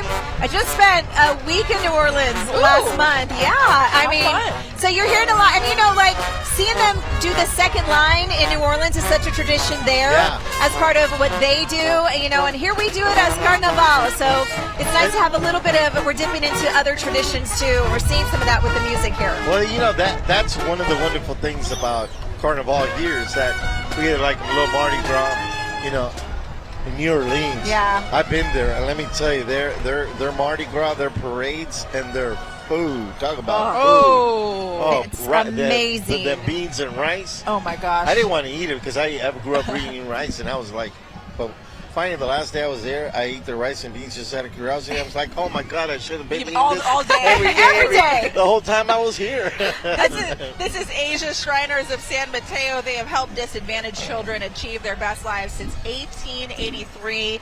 And they're bringing this year their antique fire truck with horns and tambourines. And of course, the bikes. And they are waving, walking through, saying hi to the crowd, traveling through. And again, this is where, you get a little bit of a lull in the sense of music, and then it's going to start getting really loud. And I believe they're coming up here, and they're going to play for us also. Yeah, this is another example of some of the connection, Roberto, that Carnival has to some of the community organizations that do good work in the places where they are for the community. Asia Shriners certainly meets that mark in all of the work that they do for children around the Bay Area and truly around the country. One year we got invited by the Shriners to do their halftime show for their football game, and it was just an amazing experience. I bet that was fun. I was able to work on and curate with a couple of the artists a halftime show. They're a Carnival staple, but coming up next we have a group that is new. Everett Middle School is making their Carnival debut this year with the Caribra theme, cultivating ancestral roots of rhythm for community building. Blending that Caribbean and Brazilian influences. You're going to see the dancers coming through here wearing yellow, and yellow symbolizes joy. Oh, I love the confetti hordes here. Spirituality and the divine protection. Hi, guys. Everyone's coming through waving along. Drummers are wearing colors tied to the Orisha, Ogun, green, red, and black. That represents strength, nature, and resilience. So, again, so much goes into just the colors that everyone is wearing. And I want to shout out especially Ruben Urbina, who's driving the truck. Actually, he's been working at the school for 42 years. Wow. And they just honored him and named the auditorium in his name. And I had the pleasure of being there and to witness such an incredible, loving, caring man who has been such the soul of the school by all the work that he has done in taking care of our children there at that particular And as school. Recology comes through, it's so fun to see Recology every year. I know that they love this. I just know that they love this. Their boss said, hey, can you do the coordinated dance with the recycling bin? Yes, it's like a drill team. Yeah, they're ready to go. They're so excited. You know, Tony is down on the ground in the crowd. Tony, we're having so much fun up here. How about you? We are too. The energy is contagious. We just saw the folks from Recology. They're always a fan favorite. And you're bound to find your culture here. And people, like I said, people from all over the world are here, including Olga. Olga, you told us you're from Ukraine. I live in Arizona, and I visited San Francisco. And I actually wanted to start in the Mission District. And I saw today this is a beautiful show, beautiful carnival. It's so cool. I very like it. How many times have you been here? Do you come here every year? Do you come here every year? Yes. Every year? Yes. Who are you here with? Huh? Who are you here with? That's myself. Yourself? Yes, yes. See, that's how we have a good time right there. Carnaval. Back to you guys.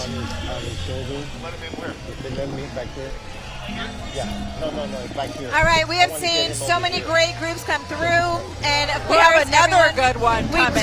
We do. Cuicacali, the comparsa, represents Afro-Mexican culture. First time in as a group, we have Jesus Cortez here with us. Tell us how excited you are to be here. Finally, Cuicacali is in the Peruvian San Francisco Carnaval. We've been working for 17 years here in the Mission District, and now we are so happy to be representing all the Afro-descendant people from Mexico, and we are overjoyed right now. Thank you, Carnaval San Francisco, for bringing this amazing festival to nuestro querido barrio La Misión. Yeah, you have a lot of members who are from the Mission. How important is that to be here today? Absolutely. Like 95% of my dancers, my students are from the Mission. That's why I always say Cuicacali is from the Mission, for the Mission, and with the Mission, which is keeping the youth engaged in their culture, with their identity, and doing the greatest things they can do to not only be amazing artists, but also to be amazing people. That's so exciting. You guys look amazing today. The weather is beautiful. What is your favorite part of Carnaval? The community. We belong together. No matter where we come from, we are here together because we are one. That's my favorite part. Roberto Hernandez, gracias por ser un gran líder en este gran barrio, nuestro querido barrio La Misión. Thank you very much, Roberto. Jesus Cortez, thank you so much for being here. Thank you for the opportunity. Viva Carnaval, viva La Misión, viva México, señores. I love it. Here we go. Carnaval. Yeah, here you go. Another tradition from Mexico, from a different part of Mexico. And Jesus is just incredible. Again, teaching children, he is devoted. And I really believe that when you teach, it comes from your heart. It does. You know, and he has a huge corazon, and I want to just shout him out. He also serves on our board of directors for Carnaval. Oh, that's wonderful. Yeah. So, I mean, that's great to see that people on your board are also participating, and it's like, it's a all hands on deck, Yeah. it sounds like. Yeah, and, you know, and he brings that artistic value to the decision-making process of the organization. And that's really important, you know, for us as an organization, that we have a broad representation of people that take the responsibility to set policy and make decisions for the organization. And that's why we've been successful for so many years, because of individuals like Jesus and many others who serve on our board of directors. All right, coming up, we have one of my favorite groups every year. They are a big group. It's really exciting to see them. You can always see them from about a block away, maybe sometimes even more. Coming up, we have Esforço, meaning endeavor in Portuguese, and their theme this year honors Oxum, the goddess of love. They always come with a ton of energy. They were actually founded up in the North Bay in 2016, and their entire mission of this group year-round is trying to make dance accessible and inclusive. I have heard from so many people, friends who maybe don't have any connection to any of these groups to start with, but they want to learn how to dance, they want to learn a new skill, and so they end up getting hooked up with these people and then be participating in their very first Carnaval as like their very first public dance event that they've ever done. I can't imagine, but the accomplishment that a lot of these people must feel and these groups must feel for bringing people into their culture, into the community, and teaching them how to dance. This is a great example of that, where they really take that mission seriously, teaching dance and just spreading positivity. And that's just the thing, Sarah. You're so right, because it's for everybody, That's my granddaughter. Oh, that is your granddaughter? Oh my gosh, she's so beautiful. And she's been dancing since she's been a baby. Oh. And actually, my daughter, Angelita, is one of the leaders of this group. And she danced when she was a little girl, and with her mama. And so it's been generation after generation of, again, passing on the tradition, right? Feeding. And they're all in sync, and you can listen into the music a little bit here and just watch the dancing. Absolutely incredible. And there's my other granddaughter on the float, and there's my niece, and there's Uncle D, and there's This is the Roberto Hernandez group. Oh yeah, this is my family. A family affair right now. And my family's from up north.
So now you understand why that's one of my favorite groups. I think what I also love about the Carnival Parade is a lot of us work long hours in the TV business. We don't get a lot of time for vacations.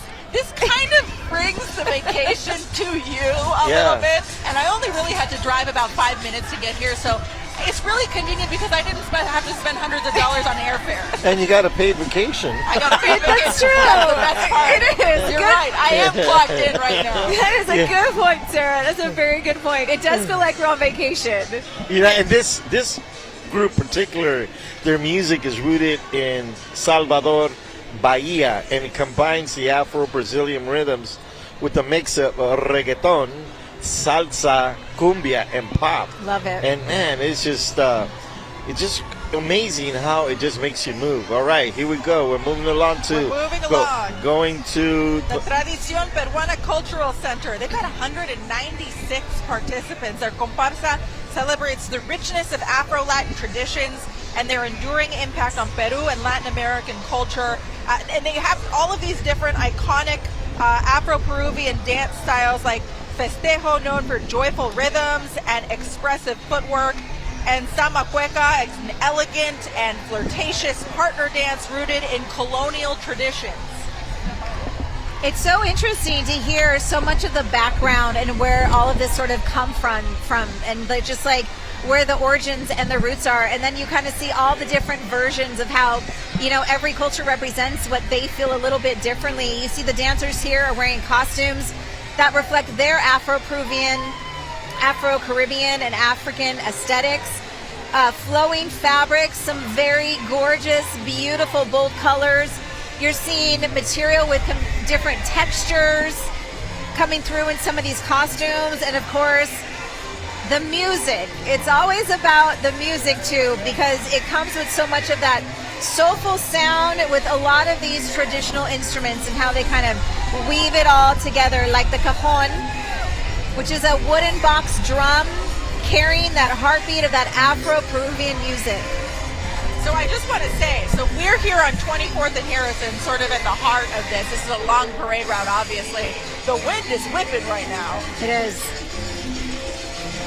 So the Tradición Peruana Cultural Center was founded in 1995 here in San Francisco. It's the longest running Peruvian organization in the United States. That's impressive. And recently they actually opened up their own cultural center, which is located here, of course, in el Barrio de la Misión on 23rd Street. So get a chance, check them out. They're on 23rd Street between Bryan and York Street here in San Francisco in el Barrio de la Misión. You just saw one of the shots of some of the apartments that are right here on 24th and Bryant. They have a lot of the people that live here have parties and they have get-togethers for Carnaval every year because they have the best view in the house. We want to go over to Tony. He's on the street right now with some guests. Hey, Tony, how's it going? You know, last time I was here, I pulled a hamstring, so I'm trying to take it easy today. But it's kind of hard with all these beautiful people just passing around and dancing. We have Lorena. Lorena's here from... Okay, and how many years do you come here every year? I come here like every third year or so. Yeah. And even though you're in Redwood City, you got here, what, at 8 a.m., you said? I got here at 8:30, parked on 26, free parking. Okay. Yeah. You got a routine. Now, you were telling me, this is your daughter. This is my daughter. This is her second time here. First time was when she was 2 years old, but this is her first real time. So I want her to experience the Latino experience and catch this vibe so she can keep coming on her own later on. So the first one didn't count because you were 2. How old are you now? I'm sorry? 19. 19, and what do you think so far now? It is amazing. Art is so cool. The performers are incredible. I love the clothing, the music. It's been an amazing experience. Wonderful. You guys going to stay here all day? All day. We're going to go to the festival. Then we're going to go eat somewhere. We're going to hang out. Yeah. We're not leaving yet. No, Making a weekend. I like that. Yes, we're having fun right here in the 24th Street for Carnaval 2025. Back to you guys. I know. Thank you for that, Tony. And yes, you know, you come for the parade, but you stay all day. You enjoy the neighborhood, the festival. I mean, from where we're situated at 24th and Harrison, looking beyond that, there's all the booths set up. And, you know, not just that, I mean, what an infusion for all these businesses here as well. You know what's great is that this year we have over 400 vendors. So I've been telling people, don't shop on Amazon. Come down to Harrison Street to the festival. Support your local businesses and your local artists who make beautiful, you know, whether it be a hat or jewelry. You know, you can come shopping and get some very unique and indigenous clothing. And of course, we have food from every Latin American and Caribbean country that's sold at the festival. So come on down. Today, the festival will be happening until 6 o'clock in the afternoon on Harrison Street between 24th and 16th Street, and then we got 7 stages. Wow! Where you can come and just enjoy good music and dance. Speaking of dancing, Roberto, look at this: Aquarela Samba dancers.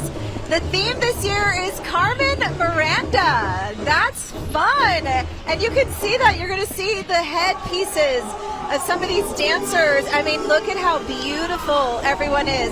celebrating that Brazilian icon of Carmen Miranda at Carnaval this year. The choreography, Samba, the enjaido, a dazzling costumes, paying tribute, of course, to Carmen's legacy and the beauty as well of that Brazilian dance culture. And as they come through and you hear the music, I mean, this is where you feel that energy, Roberto, and the excitement. And Acuarela, Samba dancers have the record of having the most queens ever to win in Carnaval San Francisco's history. Wow. So you're seeing a lot of royalty here. Yeah, a lot of royalty, a lot of royalty. Oh my gosh, let's listen in for just a moment so you can hear and feel that Samba music.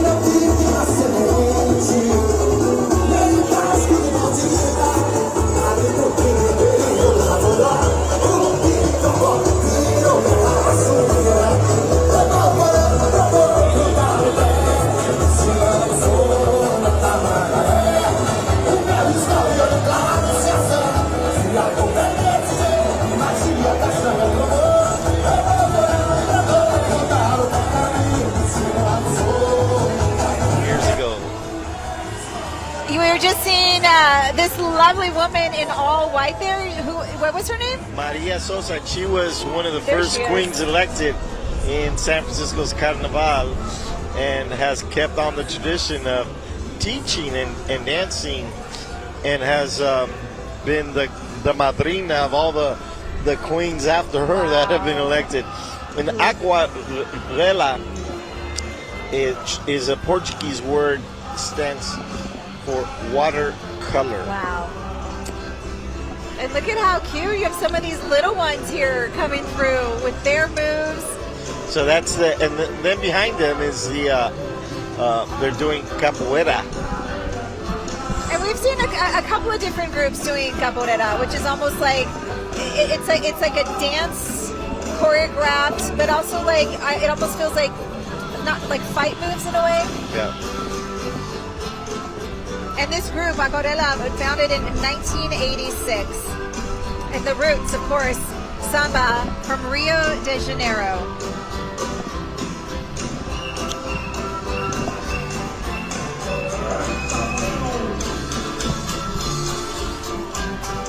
And we are so glad you're here joining us for Carnaval 2025 this year. If you're just tuning in, we are in the thick of the Grand Parade coming down the streets of the Mission here in San Francisco. And we've seen so many beautiful comparsas and just different cultures and traditions, all with that Latino being woven through there. And look at some of these gorgeous costumes as well. These are so beautiful and ornate. They're just some of the most intricate outfits we've seen the entire morning. It's just absolutely stunning, the beadwork, and that is an endeavor in and of itself. I mean, we have heard from some of the groups in years past that explain how they source the fabrics and the clothing that they wear for Carnival. A lot of it is imported, and it's a process in and of itself. It's just really some amazing craftsmanship, and it truly is what brings some of the color and the vibrancy to Carnival. And it's just another way to express culture, and it's sort of a beautiful representation of each of these groups and where they come from. It's really just so nice, Gianna, to see.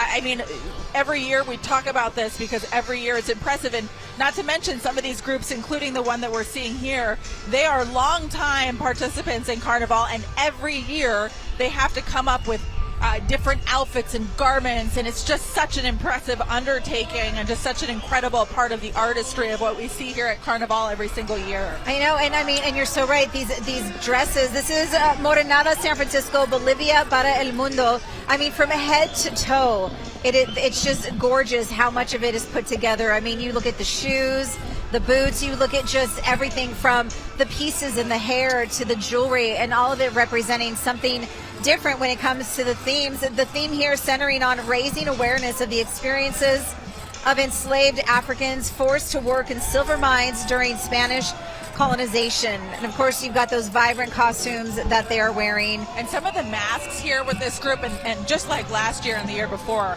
are so incredible. They are just so amazing. You know, you can see it it comes across the television screen as we're watching this right now, but in person it's just so vibrant and incredible, and just the detail in one of these is incredible, but just to see them together as a group is just always so fascinating to me. You know, the costumes are actually made in Bolivia, and they ship them specifically for the Carnival. And what you see this year, you'll never see again. And that's the beauty about Carnaval, is that every year there's so much work that goes into making, you know, traditional, you know, wear for the different traditions, you know, that come out. Yeah, and they do this every year in and year out. They have these just incredible, they never fail to impress. Just in particular, this group, Morenada San Francisco, Bolivia para el Mundo, they always have just the most intricate, beautiful details in what they wear at Carnival. It's like some of my favorite.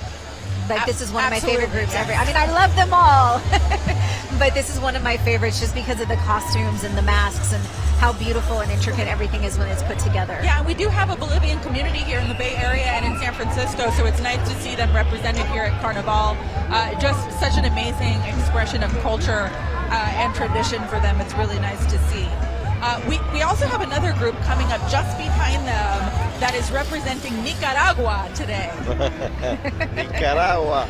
Somos nacatamales. Yes. Hijos del Maíz. Nicaragua danza. Hijos del Maíz. Their theme is Fiestas Patronales de Managua. Viva Santo Domingo. Founded in 2011, the comparsa celebrates the multicultural heritage of Nicaragua, a country shaped by the legacy of African descendants brought through English colonization. And this year, given the theme Afro Mundo Carnaval 2025, the group is really focused on Afro-descendant traditions and cultural transformations.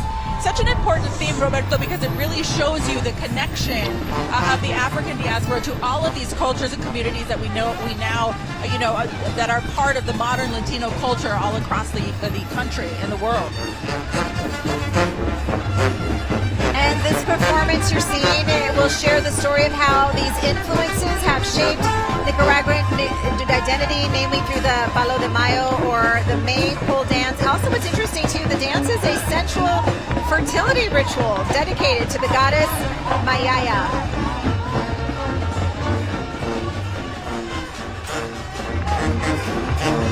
And it's been so interesting too to see some of these comparsas come down where you saw such, groups with that just were vibrant and yellow, and then some choosing green as their main color. Coming up, you're going to see a lot of like bright neon orange.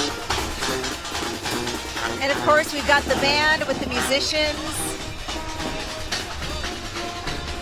And there's a huge population from Nicaragua here in San Francisco and the Bay Area that have been here actually since the early 50s. So you have generations of people from Nicaragua. And I'll tell you, one of my favorite drinks from Nicaragua is cacao. Have you ever had cacao? No, I've never had it. Oh, you gotta have some cacao. And then the other one is pinolillo. Have you ever had pinolillo? No, but I'm adding it to the list right now. It's right after Lowrider. Can we order those now? And in fact, in Nicaragua, they say, hey, pinolero. So again, I mentioned this a little earlier, but so we're at 24th and Harrison. It's still a beautiful day out here. We don't have the fog like we had last year and the year before. It's all burned off almost before the parade started. But it is a little windy, and they're holding on to the float, I've noticed. You don't want to go blowing away. Well, it's like you're fishing, in the Atlantic Ocean. Right. I mean, it's true to form. And you're seeing the flags just kind of blowing through the wind too. But when you're probably down on that parade route dancing and moving like this, You're not cold. You're You're not probably cold. not feeling anything at all except that adrenaline and that energy. And look at how beautiful Oh, look at the this kids. is. And look at the little ones. Oh my gosh, they are too cute. And they have to practice and rehearse with the adults, all of these months that they work on these routines, and it's just so cute to see that they are just precious. It's my favorite part. They're so cute. They got rhythm. Yes, they do. And I love this. I love these vibrant, beautiful skirts and the colors. They've got the blouses sort of tied in the middle there. And you're going to see the men who are dancing wearing more of like a looser pant with long sleeve shirts. And you know that float has maypole, a palm tree, the sea animals, and the fishing accessories, embodying the spirit of Nicaragua's Caribbean coast. And let's talk about the theme for a minute and why we selected Afro-Latino as our theme. Because we want to honor and recognize that Mother Africa has had a big influence in terms of all of Latin America and the Caribbean, and so when you go to Brazil, there's the Afro-Brazilian. You go to Cuba, there's the Afro-Cubano. In Nicaragua, we have, Bluefields, the Afro-Nicaraguense. You go to Panama, and I could continue going on to Colombia and Venezuela. So there's a big influence of and mezcla of the indigenous natives of Latin American, Caribbean, and Africa. And that's what's really, Africa has contributed a lot to the music and the heartbeat of a lot of our music in Latin America and in the Caribbean. And so as an organization, we wanted to showcase that and honor that and be grateful for that, because it's fed our souls, our spirits, and our hearts, our minds, and our bodies. It's such a part of the story. It's such an important part of the story. In our history. And to learn about that. But you're right, you hear that influence, especially in the music, a lot. Yeah, and certainly that is a major part of Brazil's history. This is Grupo Samba Rio. They've got 150 participants. Their theme is Gratidão, African roots, honoring the African heritage that absolutely shaped Brazilian music. They've got colorful street theater performance, and that really blends the rhythm, the culture, the storytelling, just again the fabric, the makeup, the feathers. It's all so intricate, and their choreography includes the original parade moves and the traditional Rio style samba. And again, every time you see this, it's like these costumes reflecting so much of the culture and the stories behind this, the journey here of African roots from their arrival to flourishing in samba. And then, of course, you've got the rhythms, which you're going to hear more when the music comes through, drawing from Rio's iconic baterias, bringing Brazil's Carnaval to San Francisco, which we're so grateful for, to have this celebration here in the Bay Area and here in the heart of the Mission. And Samba Rio was founded in 2004, and this comparsa has earned multiple awards in the parade for their excellence in music and dance. And I just want to honor Maestro Giorgi, who's been the maestro who has taught hundreds and hundreds of people throughout the decades the traditions of percussion and drumming here, not only in San Francisco, but Bay Area and Northern California.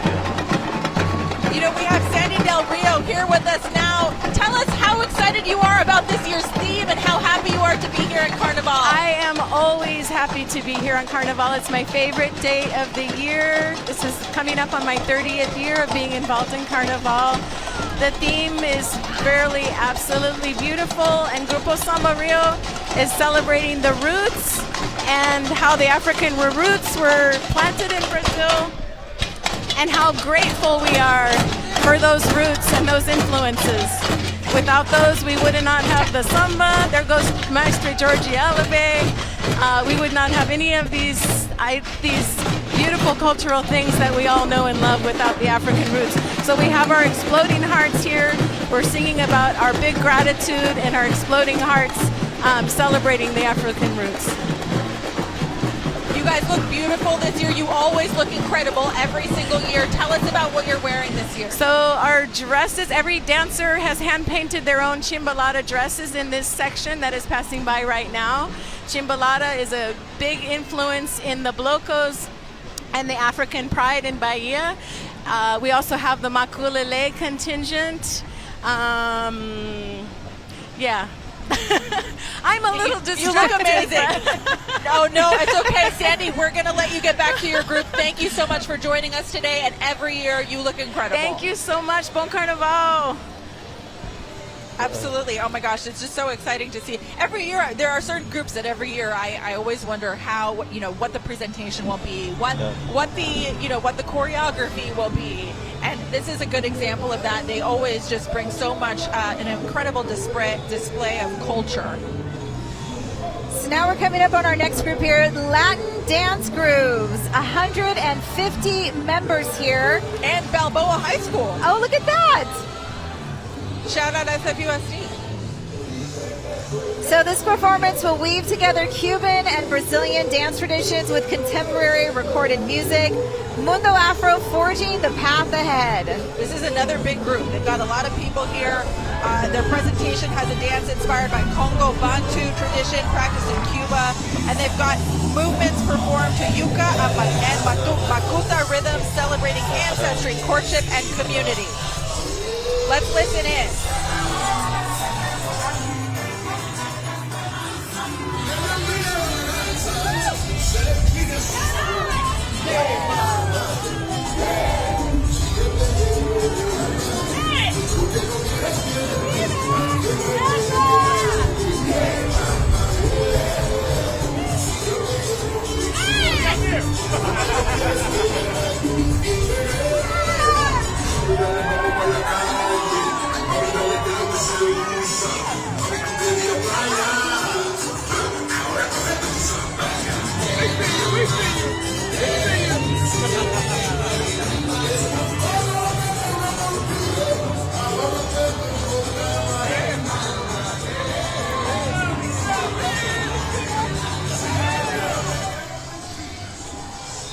I love seeing groups like this with all these members, 150 people in this comparsa, and they're just in sync, dancing down the streets here. It looks so beautiful.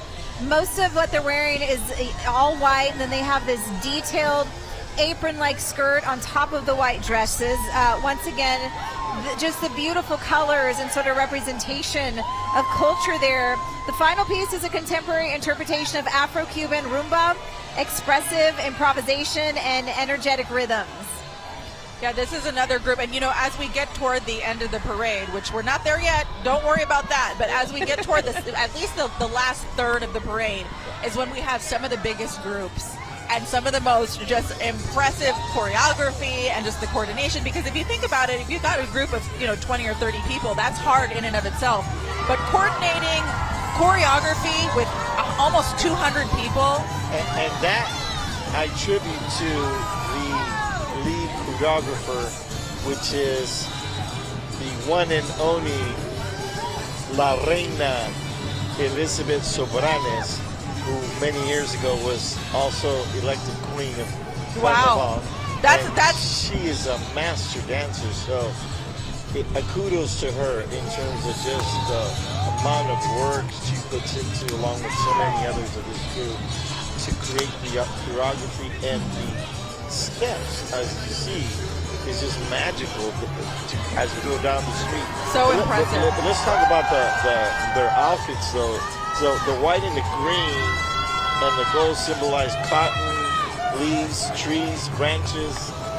Beautiful. And they symbolize wealth and the spiritual connection. Gorgeous. Tony is on the street standing by. Tony, what can you tell us? Having fun here. I got the best seat in the house. Definitely VIP status. And to your point, looking at the costumes this close, you can see every detail and every color, a form of expression. You can't get these in Amazon. It takes a lot of work to do that. And like I mentioned, folks come here from all over. Not just the Bay Area, across the bridge, all over the country. We spoke with somebody from Ukraine. I think this lady took the furthest to get here. What's your name? My name is Michelle. Michelle. Michelle, you're from Sydney, you said. Yes. Like Sydney, Australia. Absolutely. You came here to visit. Yes, we've spent 10 days in San Fran so far. This is the last day, and it's just topped off with this amazing carnival. What do you think? Incredible, blows my mind. I've never seen anything like it. Like something like this in your town? Yeah, the Mardi Gras, which is, you know, a great experience, but this is just next level. So, you think you come back? Absolutely. Yeah, I would come back in San Francisco. It's a beautiful city. We've loved it. And we appreciate you for coming. Being an SF native, it's nice to hear that. And yes, it is beautiful here. And like I said, the rhythm is contagious. Just having a great time. Back to you guys. It is contagious, isn't it? It's hard to stay in our seats sometimes. Got to get up and dance and enjoy all of this. Right now, look at these gorgeous costumes here. This is Esplendor Azteca Xipet Totec. Founded in the 70s, this comparsa bringing ancient Aztec rituals and traditions to life. You can hear that drumming, you can hear that music, you hear the beat there and the dancers just moving to it. This regalia represents life, death, day, night, and the four elements, highlighting the sacred connection between all things.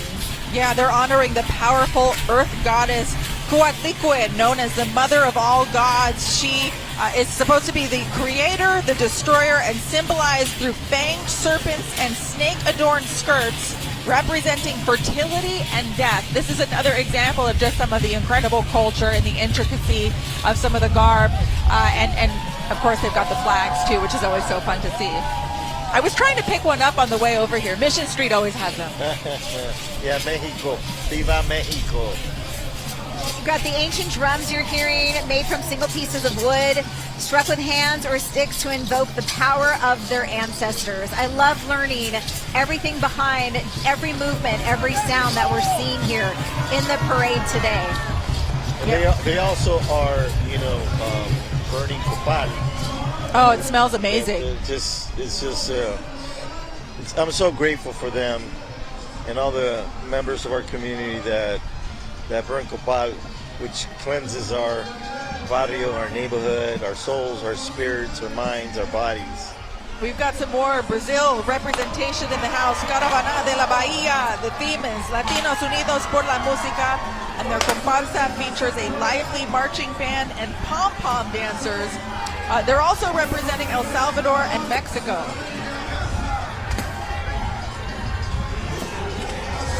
I mean, more beautiful colors, and the crowd is so excited to see all these comparsas coming through right now because you hear the musics, and we're going to hear a little bit of Latin music genres here sort of woven in together, like mariachi.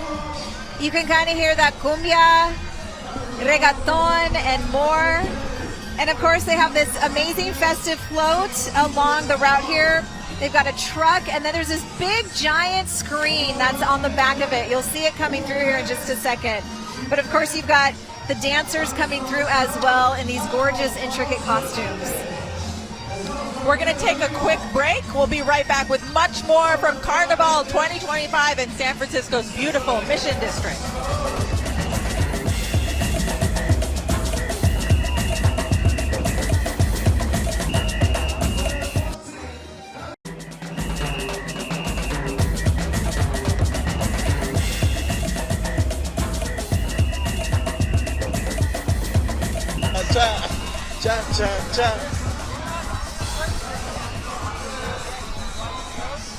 Welcome back, Carnaval 2025. San Francisco is in full effect with one of the most iconic Carnival groups coming up. This is Loco. Roberto Hernandez is here joining me alongside Gianna Franco. We are having a great time at Carnival. Roberto is dancing. The sun is shining. Loco is on the way.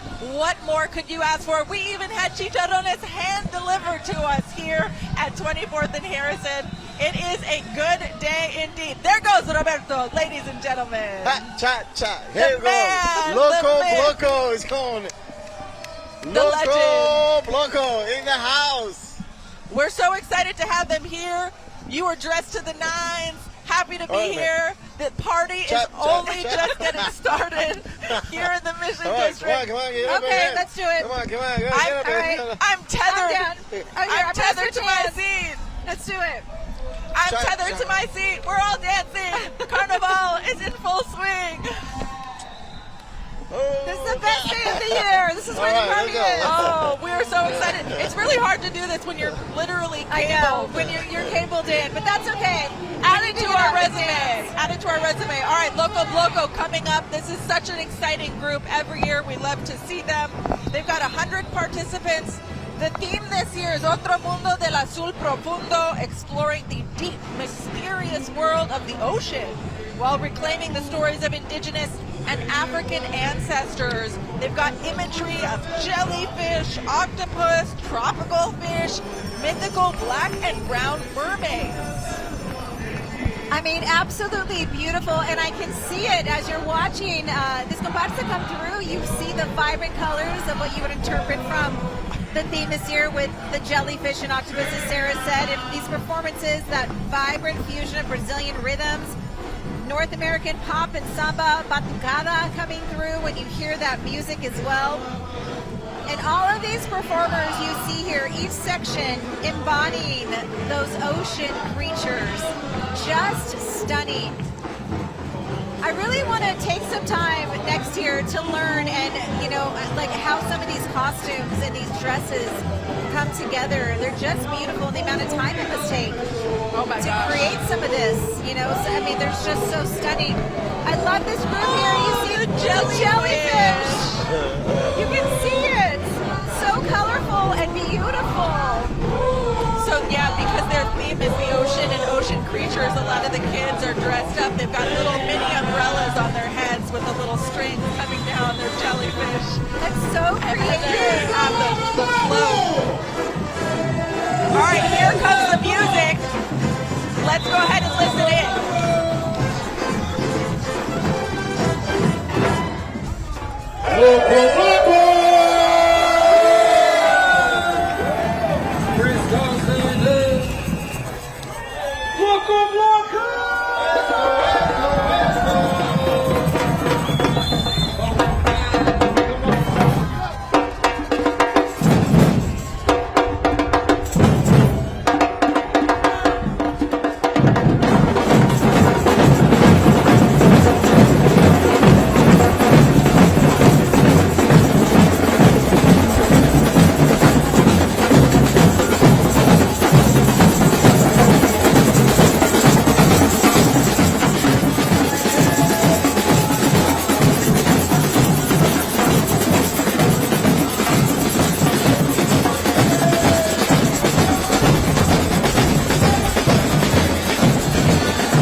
Loco Bloco was founded in 1994 and has become a staple here in the Mission District and San Francisco's art scene. And Jose Carrasco and his entire family, his wife and his daughter and his son, and many other people that have been dedicating their life to teaching these traditions. And I've seen many of these young children who are now adults who are actually teaching. Oh my That's goodness. my friend Tiambe, who's leading the group here. She's been a Carnival You know queen. her? Yes, Yeah. I do. I was just with her last night. Tiambe is one of our queens. Yes, she's one of your queens. She's a friend of mine. I absolutely love her. She's a mom. She's a professional. She can do it all. She's a baddie. Look at her.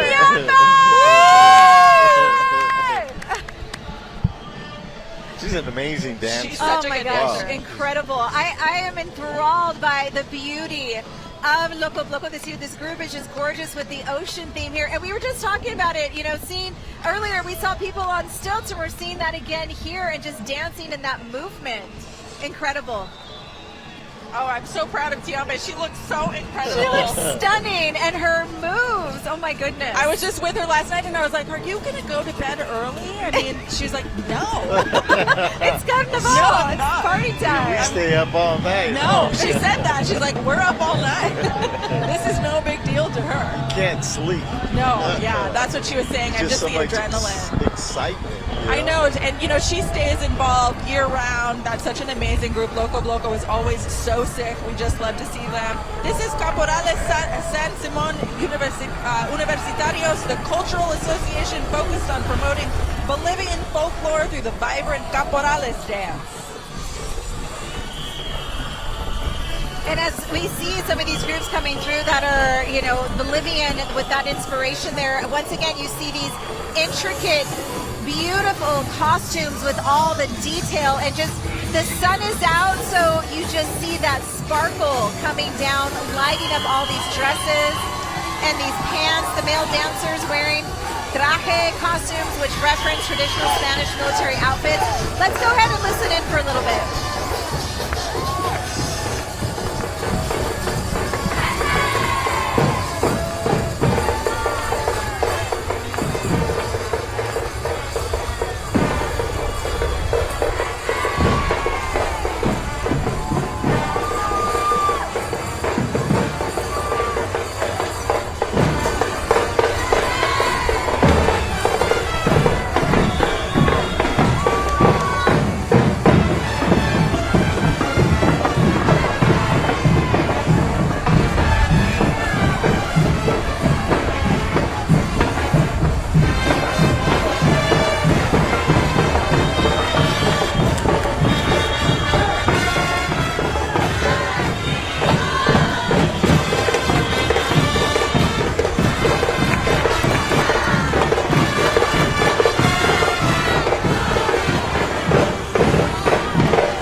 They were so in sync when they were dancing. You notice on their boots too, they have those bells, those military outfits, and then complemented by those boots. Those are called casca velas. And the music is rooted in Afro-Bolivian beats accompanied by pan, flutes, and drums. There's a beautiful float that they have showcasing the group's vibrant culture, incorporating Bolivian colors and alongside group colors to further highlight their cultural rich traditions. It's really so stunning to see as they dance and how in sync they are, and with the costumes, it's really just a beautiful sight. Well, you know, they're traditional wear. If you look at the detail, it's a piece of art. It is. It's not a costume. No, it's art. Anybody can go buy a costume in a store, right? But these are a piece of art that's part of their traditional wear. Not to mention just the sun reflecting. I love it. It's so beautiful. I hope that translates over the screen. I think it does. You can see it here. It's nice to have the sun out, by the way, this time of year in the Mission, even, which is the sunniest part of San Francisco, some would argue. But it's nice to have the sun out because the dancers just look so incredible. It was just a lot of the Bolivian groups, really, their costumes and their clothing are some of the most intricate and beautiful of all of Carnaval. It really is.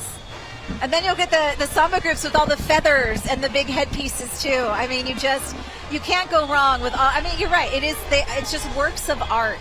Asociación Maya is coming up with 140 participants this year. Their theme is Maravilla de la Cultura Indígena Maya, Wonders of the Indigenous Mayan Culture. Viva la cultura Maya!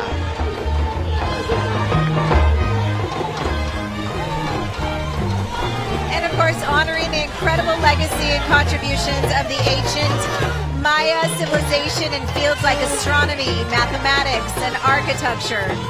Showcasing cultural traditions of the Yucatan, blending indigenous and Spanish influences. It's so cool to see people walking down the route on stilts. Oh, I know. And there he is waving the flag. And balancing cervezas on their heads. I see a modelo. I might need to go grab one. Text them your order. Yeah. We'll just borrow the tray. And their music features trumpets, saxophone, drums, and maracas. Beautiful. And I love the traditional attire. One of the men has the Golden Gate Bridge sort of painted on his shirt there. His Gayabetta there. How beautiful. Yeah, beautiful. And again, that was the best seat in the house. You just saw that shot of one of the apartment buildings here on 24th and Harrison. Well, that's the best seat in the house. It if really you live is. on 24th Street, Mission Street. I mean, it's always fun to live here. Yeah. Well, you know, we get the best weather, too, as you were talking about earlier. I remember as a kid, they used to tell me, oh, you live in that poor neighborhood? I said, I live in the most rich neighborhood. I get the sun every day. Yeah, it's true. Truly. We've got a couple of really big groups coming down the line here, so you're going to want to stay with us for that. But Tony, you're on the ground there, having fun? Absolutely, and back to your point, it is sunny. This is the sunniest part of the city. This morning it was great when I got out of bed, and as soon as the parade started, the sky and the sun worked with us, so we're having a great time. Talking to folks from all over, and this was a little closer. Melissa, where are you from? San Francisco, right here in the Mission District. I like that. Born and raised, right? Born and raised. What school did you go to? I went to Leonard R. Flynn Elementary, which is here in the parade, Horace Mann for middle school, and then Lowell High. That's how you know if you're native, because you ask them what school you went to, right? Excuse me? That's how you know you're native, because you ask people about... I know. We go back all the way to elementary school, and we're trying to figure that out. You come here every year? Yes, I do, pretty much. I grew up coming to the Carnaval my whole life, so I have little photos of me from here when I was 4 or 5 years old. Who's with you? My mom was here for a little bit, but she had to head back home. She was a little tired. It's tough to stand up for all these hours. Yeah. Why don't you say hi to everybody watching TV and letting us know what Carnaval is all about? Hello, everyone. The Mission District has had beautiful cultures here from all over the world, all over Latino America, and it's always amazing to see all our people come and share their song and their dance. It's a beautiful event. There you go. Thank you, Melissa. Having a great time over here. Back to you guys. All right, Tony, thank you so much. We're watching Salseros Parceros. Their theme this year is Africali, celebration of the deep African roots embedded in salsa music and dance. And that music blending the classic salsa from renowned Colombian group Grupo Nietzsche with the urban energy of Cali Flow, Latino salsa choke, preserving Afrobeat roots while bringing a modern twist. And the group's costumes inspired by the flag of Santiago de Cali. You can see there too as what they're wearing with that blue and red representing the sea, representing the sky, and the strength to overcome adversity. It's all about the dance moves with this group.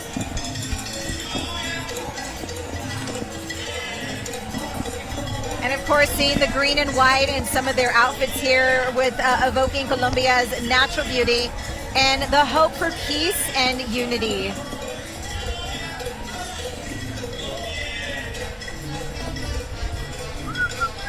And I love them because, Sarah, they're wearing tennis shoes to dance in. They're speaking my language. You see some of these Samba groups come through in these high heels, and I'm like, I don't know how they do it. I don't know how they do it either. But I'm such a tennis shoe girl, and I love it. I know, but you know what? They do have sparkles on They them. do. They're beautiful. They do have sparkles on them. These are not just your everyday house shoes. No, not at all. Well, I'm a high heel kind of guy. I knew it. You seem taller today.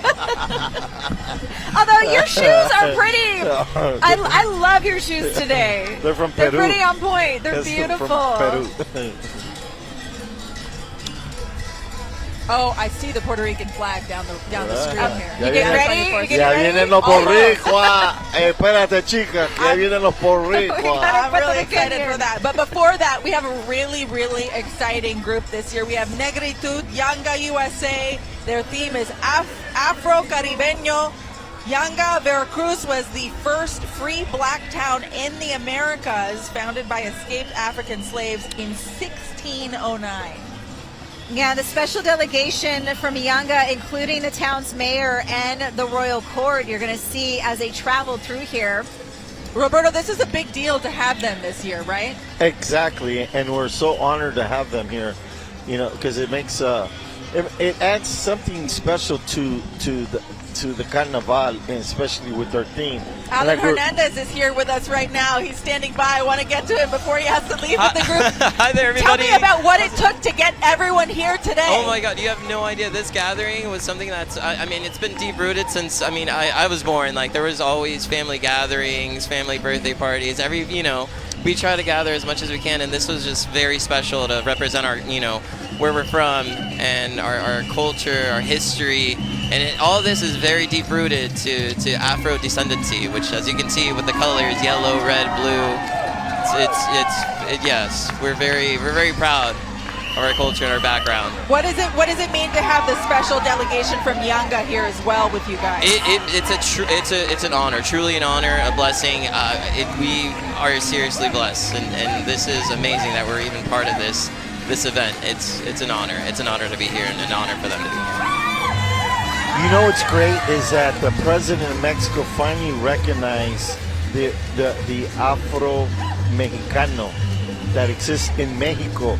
And the first president that I know of that's ever done that. And that's made a big statement, especially here in the United States, about recognizing our relationship to Mother Africa. Can you tell me a little bit about what you think, your feelings about what the president did in terms of recognizing the Africanos? I think that totally gave opened up a whole new chapter to this deep, sort of hidden history that we have. That was, it dates back to the 1600s, 1500s, when the Spanish came and settled in the Americas. And from there, it all just, progressed into this liberated town that the African culture really... Alan. Yeah. Yes. Thank you so much. I just don't want you to get too far from your group. Thank you so much. Thank you so much for being here and for representing this beautiful culture. We appreciate it. And now we go to the Boricua. Yeah. I know you were trying to cut him off. Okay, it's time. Okay, go by. I just always feel so bad when they're separated. The Club Puerto Rican de San Francisco, and I want to shout out their president, Irma Vargas. I actually went to school with her. Oh, wow. Yeah, so I got, as a very young child, I learned about the Puerto Rican tradition through her family and through so many other families that, here in the Mission District, we've had a big representation of Puerto Ricanos. And of course, they come with, their whole theme this year is Historia, Roberto Clemente, and Bad Bunny. I love it. 50 years since the passing of baseball legend Roberto Clemente, while honoring the global influence of music of icon Bad Bunny. And their traditional instruments include el cuatro, guitar, maracas, el güiro, the bongos, and congas. And you're watching these dancers performing. You're going to see salsa, plena, and bomba, just embodying that joy and deep cultural heritage of Puerto Rico in every single step. And we got our own here with Sara. Woo! Half Puerto Rican, baby! 1989! There are 5 Puerto Rican organizations united in this tribute right here. And I love that. We have, like the essence of the theme with a little bit of sports and baseball with Roberto Clemente, honoring him. And then, of course, with the music of Bad Bunny. Oh my gosh, Bad Bunny when he came to Oakland was such an amazing concert a couple of years ago. It was so good. He's also doing his residency in Puerto Rico, and he designated a certain number of shows for Puerto Ricans. Yeah, strictly for Puerto Ricans. And obviously he wants to, part of the reason behind that, he wants to bring prosperity to his island. He's been such a representative of some of the problems, the infrastructure problems, the inequality problems, taxation, all of the problems that are going on in Puerto Rico. He has shown a global spotlight on those issues, and he's bringing in so many visitors and so much attention to the island. So important. It's so good to see that he wants to give back after all his success. It's so good to hear. And I've seen him courtside at the Knicks games a couple of times. Dressed very casually because it's probably not a big deal for him after everything he's done. And the Puerto Rican Club of San Francisco, I've been there, is one of the oldest clubs in the whole country. And I had no idea. They told me about that when I paid them a visit for a story that we were working on a couple of years ago. The nicest people, so welcoming. It's right on Mission Street. It was just such a good time visiting with them and talking to them. But we have Oaxaca in San Francisco right now, 100 participants. Their theme is La Calenda, a vibrant and ancestral celebration that is fundamental part of the culture of Oaxaca. They've actually got a special guest at this year's Carnaval, Gianna Hernandez Lopez. She's officially named Diosa Centetotl in 2024 by the government of Oaxaca through the Secretary of Cultures and Arts. Yeah, in Oaxaca, the goddess Centetotl is the symbolic heart of the Guelahuetza, one of the most celebrated indigenous cultural festivals in Mexico. Let's listen in for a bit.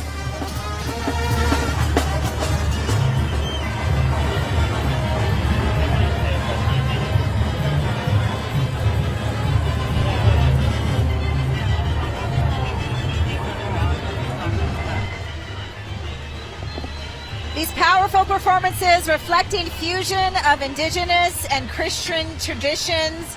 And of course, Text me, I cannot hear you can see this beautiful dresses that they're wearing borrowed dresses and shawls and handkerchiefs.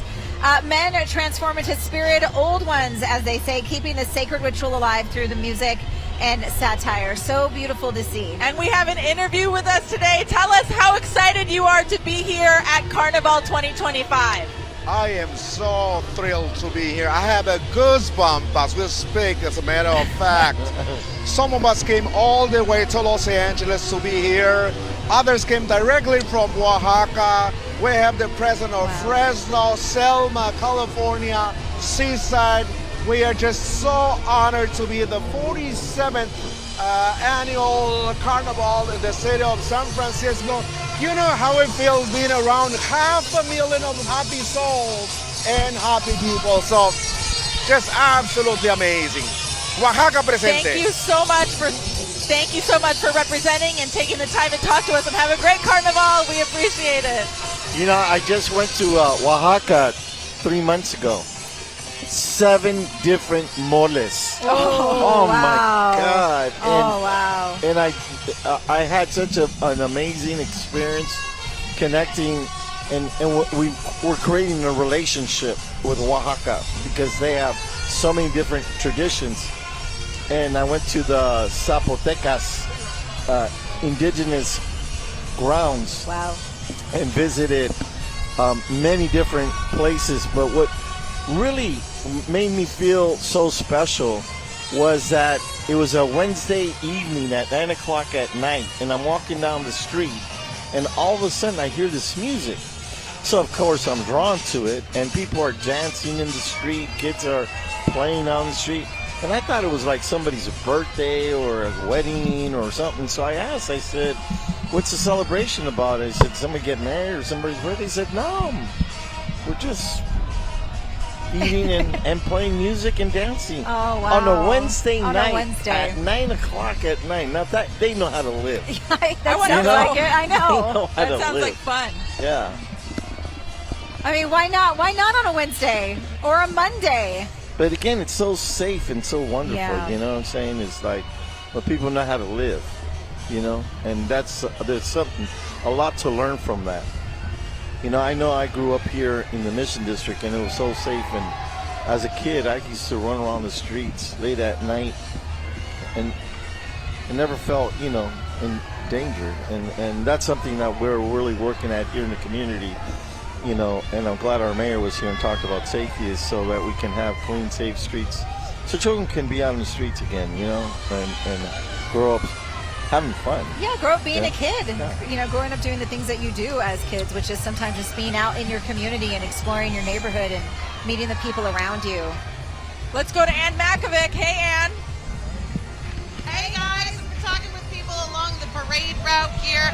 Everybody is having so much fun, and it is a tradition for people to come year after year, like Andrea here and her family. This is Mackenzie. Tell us about why it's so important to come every year. Representation matters, and everybody just comes and feels the love and feels the support. And what else, Mackie?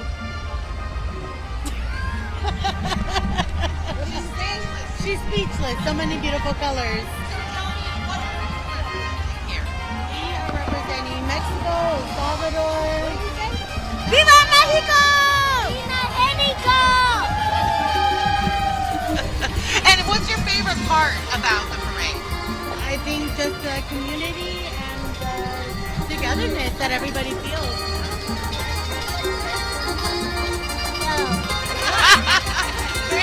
Because this is something you don't have to say anything. You just watch the colors and the patterns and listen to the music. This is where the party's at, Mission District, San Francisco. Back to you guys. It is where the party's at. And, if you were just tuning in right now, this is Carnaval 2025. We are in the heart of the Mission District, and you are joining us as the party. It's been going on for several hours now, watching all these beautiful groups come through, these comparsas, and just learning so much about the different cultures and watching some of these floats. And what you're seeing right now is really just representative of the Latino culture, but also just a beautiful display of arts and music and dance and all the different costumes and just the vibrancy of every single one we see here. And it's just not just the people in the parade, but the streets are filled on this beautiful, glorious day here in San Francisco. And this looks like this is a little bit of work. We've seen some floats come through where people are pushing the floats, and here these guys are doing a dance, basically, with this massive float here that is taking at least 1, 2, 3, 4, 5, 6 guys. I know they're sweating. Yeah, that is not easy. It looks heavy just being able to see underneath it. It's like it's all made of wood. That's not an easy feat to carry down block after block here in San Francisco. No gym membership required No. for the next 6 months. I am sore just looking at that. And we've had this very large group representing Oaxaca and San Francisco. Over 100 participants have been coming through here, and we've seen just sort of differences and pieces of it walking down the parade route here, and some very powerful performances reflecting fusion of Indigenous and Christian traditions. And look at this as they come through. We're getting close-ups of these masks, and there's quite a few people wearing them, and they're just really intricate and beautifully painted.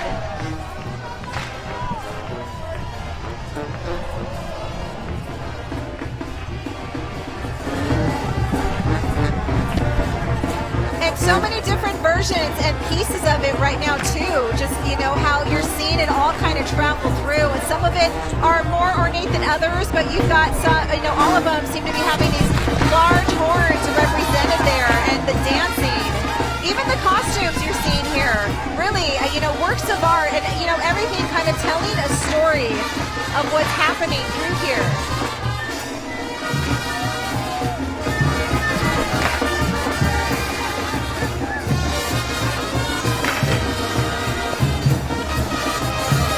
The whip. He's whipping it.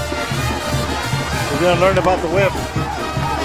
So joining us again right now, let's talk about what we're seeing right now. What is your name again? Such a pleasure to be here in San Francisco.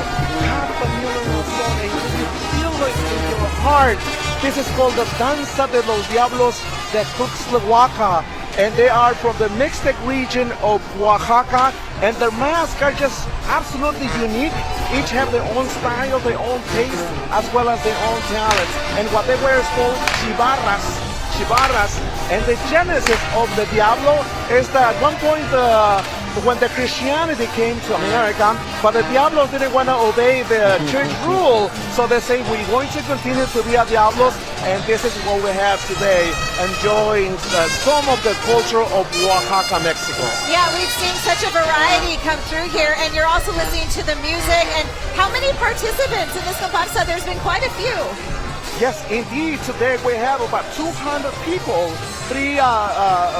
full band of 28, 30 people joining us here.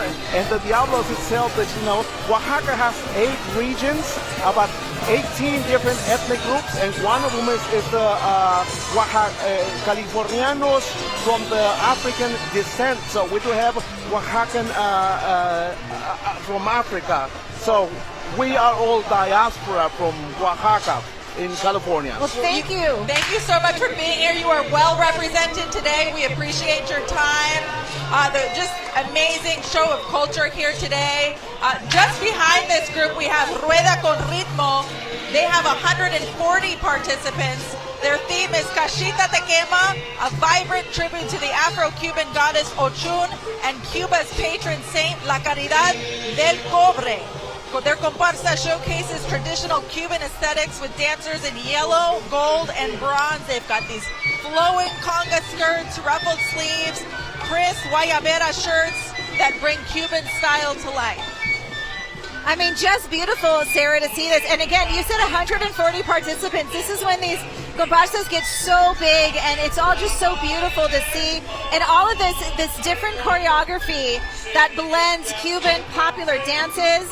So again, we're going to see bits of salsa, rueda de casino, son cubano, and pilon with Afro-Cuban folkloric movement dedicated to Ochun. I love this one. This one has like a beat to it as they move, right? It's like almost... It makes you want to get up and dance. I just can't stay still in my seat. I just want to jump out there and dance with them. I mean, I like this too, because usually a lot of the dances we see, they move so much faster. Yeah. This one has a little bit of slower rhythm to it. It's got this little bolero to it, you know? Yeah, it does. Ay, mami. Anne Makovec, Anne Makovec is in the mix for us. Hi, Anne. Yes, here with Sydney, and she is part of this group. What does your group represent here? Our group is called Rueda con Ritmo, and we're paying tribute to the theme, Afromundo. We have a Cuban dance group, and a lot of Cuban dance and music is based on African music and dance. So the comparsa is devoted to Oshun, a Nigerian-based deity who's the goddess of the river. Her colors are yellow, and we're creating the rivers with fabric. So we're doing a lot of songs that are devoted to Oshun. So beautiful. What do you want people to know about Cuba? Oh, Cuba is a spectacular place. It's a very special place.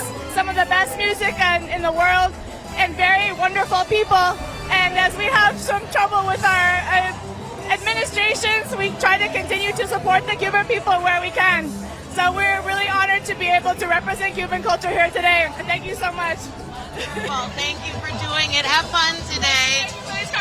Just one of the many groups that are representing here, and it's just all coming together in one mundo, which is the really beautiful thing about Carnaval. So party continues out here on the streets, guys.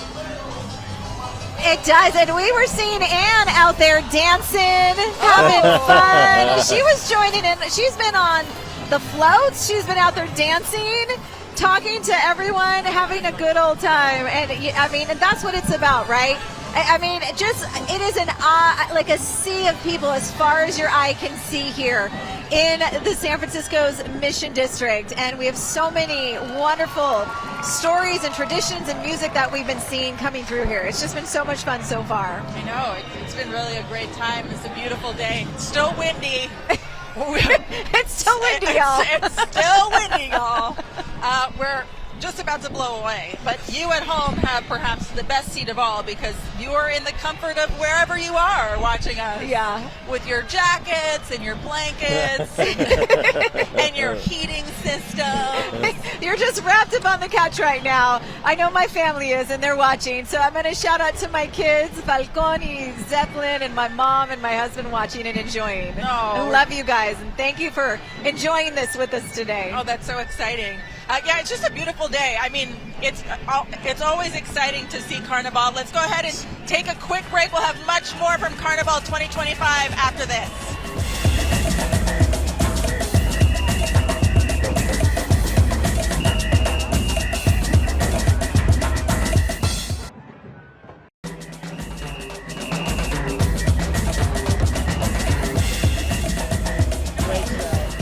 We don't need to. We'll just let it ride. I'm going to go soon. Do you think we're listening in enough to the action? No, but once we get, they have bigger groups and they have more music and we'll do that more. Okay. We should probably do that a little bit more. Yeah, you guys call it too. Welcome back to Carnival 2025 San Francisco. Los Bomberos de San Francisco once again. Common participants in Carnival, representing with their group of firefighters and their families here. And just behind them, we have Batala, another really just iconic group that is always joining Carnival. Let's go ahead and listen in to some of the percussion and the music.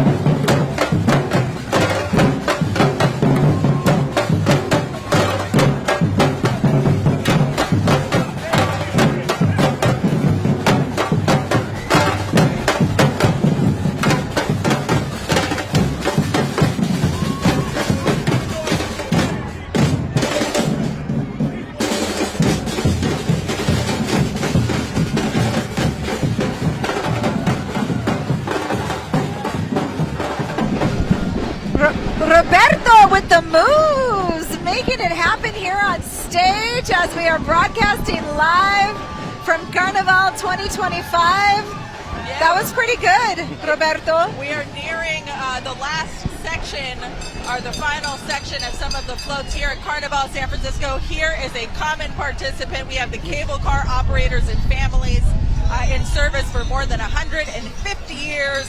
The world's last manually operated cable car. They have 60 participants. They're always here at Carnival. It's always exciting to see them, a fan favorite.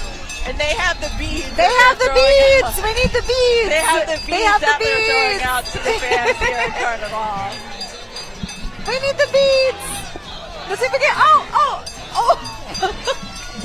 Okay, there's one. Oh. Okay, I got one. I feel accomplished. I did it. That's like so much fun. I know, even with the wind. We jump for a bead. I know. The things I do for beads. We have a very exciting group coming up. Samba, a frequent Carnival iconic group. We have an interview here with Rafaela Belchi Macia with Baby in tow. We have Baby Luciano here. Oh, Luciano, how does it feel to be at Carnival this year? It feels amazing. It's his first year, but it's our 17th year doing Carnival here in San Francisco. This year we're celebrating Yemanja, an Afro-Brazilian goddess of the ocean, of the waters, mother of all. And We're so excited to be here representing Afro-Brazilian traditions and cultura. And we want everybody to come join and dance with us. We have Lisa Silva singing as part of the band, a long time old school singer, Brazilian singer here in San Francisco. Well, Rafaela, you guys look beautiful. In a second, I won't be able to hear you because, as always, you are so loud and such a powerful presence at Carnival. Thank you. And that is the cutest baby I've ever seen. Thank you so much. How old is the baby now? There goes Yamanja. Have a great Carnival. Let's listen in a little bit.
Beautiful. You've seen this theme quite a bit today, the ocean theme, and seeing like here we are, we're holding the umbrellas representing jellyfish, and they had a float coming through depicting fishing boats steering herself with the moon shining above as that live music, and you heard the percussion bringing the sounds of the ocean to life. And I mean, the sun is shining down. It is still very windy, but you can kind of see that gorgeous reflection there on top of these umbrellas. And Anne Makovec has been in the thick of all of this today in the parade. Anne, where are you now? Yes, we are out here talking to some of the people that have been lined up watching this entire show, including this woman who's been on both sides of the barrier. Tell me about why you wanted to come and watch today. As a third generation San Franciscan, it's just really important to have culture and community, and have my son and the next generation participate in this community event. Yeah. So what did you tell him about this before you brought him out today? He loves drums, and he loves music, and he loves beads. So there wasn't much that I had to tell him to get him to go. And so you have been out there performing. What is it like to be on the other side? It's far less hot. The revelry is really wonderful, and it's really great to be excited for everybody, because I know how hard it is to be a performer. So it's a long parade. That just went past. You said those are my people. That's who you came to watch. Tell me about your connection there. It's just I grew up here, and there's a lot of immigrants here. And when I was in my 20s, I had a lot of roommates from all over the world, and they're all within this carnival. So just here supporting them. Wonderful. Have fun. Nice to meet you. It's great. All ages here, all backgrounds, everyone enjoying the same party. That's what we're finding out here on the streets. Back to you guys. And we're having a party up here too, and Native Fairy Gardens coming through. T-With Annecy, a new group to Carnival this year. Let's listen in a little bit.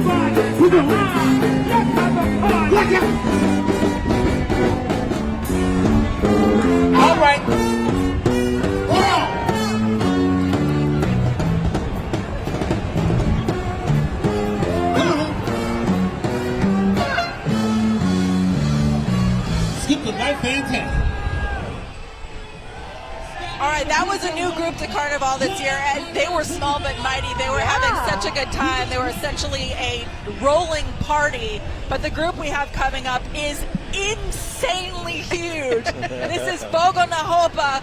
They've got 350 participants, and my favorite theme, or my favorite application of the theme is Everyone Gone Bad. Everybody Gone Bad is their theme this year. They've got bold, high energy.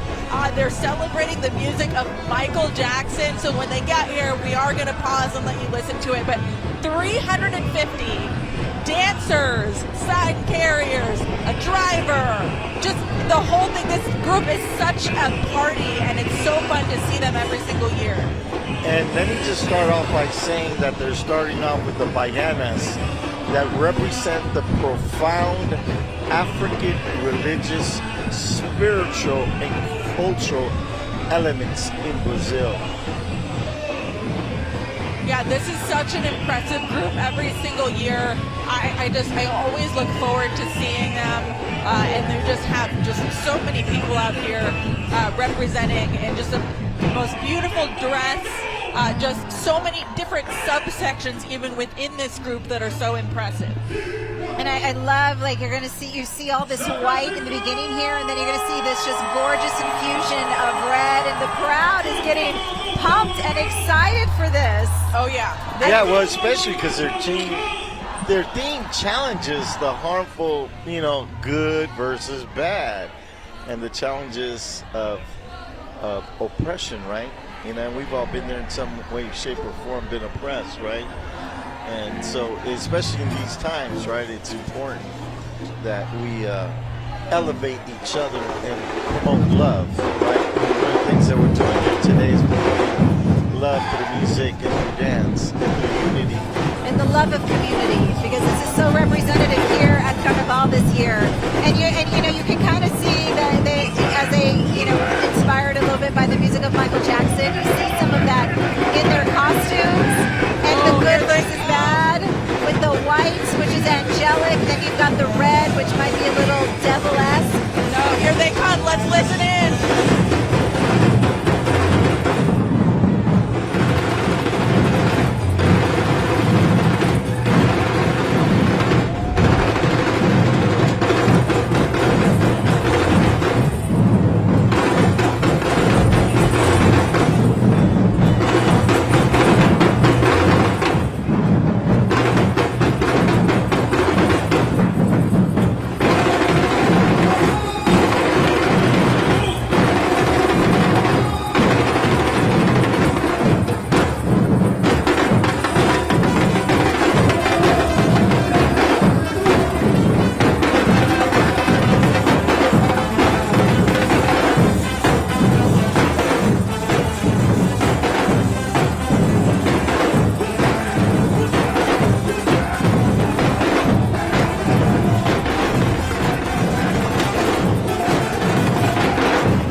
Woo, catching my breath here. Oh my gosh, you see why this is one of my favorite groups? I love them so much. Koga na ropa. 350 people. It's Men, incredible. women, children. They They've got dancers, they've got drummers, they've got it all. Yep. They were founded in 1989, and they continue to fire up the streets of El Barrio de la Misión, winning multiple Carnival Grand Championships. And we have a guest with us. She's just getting hooked up here. Boga Nahoba, one of our favorite groups of Carnival. How are you feeling today? We're feeling wonderful today. So our theme this year is Everybody Gone Bad, which represents the duality of life. There's good and bad in the community, and today we are celebrating the joy that is togetherness, our culture, our music, our community, and so we're very happy to be here today celebrating that in bad times, we're here with lots of joy. You have 350 participants. Yes, You're we one of do. the biggest groups of Carnival. How much work does it take to get all of these people together and coordinated and dancing and drumming? It takes a lot of work. It takes a lot of joy, but we've been around since 1989. Founded by Mr. Carlos Aceituno, and we're going to be here for another 50 years. And we hope so. I look forward to seeing you guys every single year. You show up, you never disappoint. Your group is fantastic. So much talent, so much culture. Thank you for being here. Bye. We appreciate it. And thank you for our supervisor, Mirna Melgar, from the Board of Supervisors. And hopefully next year you can get all your other members to come out here and dance with you. Maybe I can get them to have fun. Bye-bye. Happy Carnival, everyone. All right, have a great Carnival. Thank you so much. So Mi Tierra Colombiana is coming up now, coming through here. Their theme, Bambuco Palo Negro. Comparsa brings the vibrant spirit of Colombia's Andean region to Carnaval. And the partner dance celebrates cultural pride through colorful costumes and lively rhythms. The women you see coming through are wearing bright, flowing campesina skirts and blouses, and then the men will be dancing in traditional pants, shirts, and hats. It looks like they're firing up the music a little bit for us here. Honestly, this speaks to their talent. It's so hard to follow a group that big, but these guys really, they hold up to the task. Just the outfits are beautiful, even the float that they have. There's so much detail. Let's go ahead and listen in.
Mi Tierra Colombiana coming through here at Carnaval 2025 this year. Absolutely beautiful, and the yellow and the white just brightens up the parade route here today. You're seeing the women wearing those flowing campesina skirts and blouses. And of course the music, Roberto, with the guitar and the drums just capturing the heart of the Andes. Oh, and the dance is just incredible with both the men and the women, and especially the men wearing their white little toallita and their steps, and how they intertwine in between the women, and I love how they not only clap, but they grab their hands and they get on their thighs, you know. It's like they weave together the motions, and you're seeing some adorable little ones too in this group, which they're so cute, and I love that. I love seeing, the moms and the dads bringing out their kids to participate and just carry on the tradition. And their float, as it passed through, featured native plants. We saw flowers, regional products, and immersing really the audience in the richness of Colombia's highlands. Really beautiful to see this year. Yeah, the women wear that bright yellow, following. It's so beautiful. It's flowing, it's a campesina skirts and the blouse. And you really get the sense of that celebration of the cultural pride when you see the dances and the music and seeing them just kind of move through. Really beautiful, beautiful. And again, it's here we are in Colombia. We've seen a couple of other Colombian groups that have been in the parade, and this is another style of traditional indigenous dance from Colombia, from another region of Colombia, right? They look beautiful. They always look amazing at Carnival. One of the best parts of being a part of this parade is you get to see so many of the same groups. I mean, you really do have an amazing, rate of return for people. Once they join, they almost never stop. Yeah, well, it is. It's like an injection inside of you where it's catch this bug. It just stays with you and you want it. Because it gives you a natural high. Oh yeah, absolutely. This is such a fun event. I mean, I say that honestly and genuinely. Just before we bring in Bolivia Corazón de América, we want to go to Anne Makovec, who's on the ground for us. Hi, Anne. Yes, talking with some of the people who have been out here all morning partying, like Monica. She lives in San Francisco. Tell us about why you come to the parade every year. Well, my niece and my sister are part of the Fogo Narupa. They just passed. We live in the Mission. I've lived in San Francisco 15 years, and the Mission District is, puro corazón. Tell me about your headdress. So, funny story.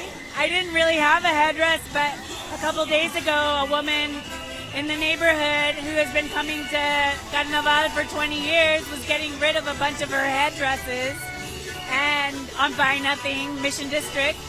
And so I responded to her. I was like, oh yeah, I'll come by. And she had so many, she had these beautiful feather headdresses. But this one was the one that spoke to me because I'm very environmental, and she talked about it being about the harvest and eco-minded, and so that's why I'm wearing it today. Wonderful. Well, continue to enjoy the party. I mean, that is the thing that Monica's talking about. There's so much representation, and every color and every pattern means something here, and it just all comes together in one gigantic, beautiful party that we have all been enjoying.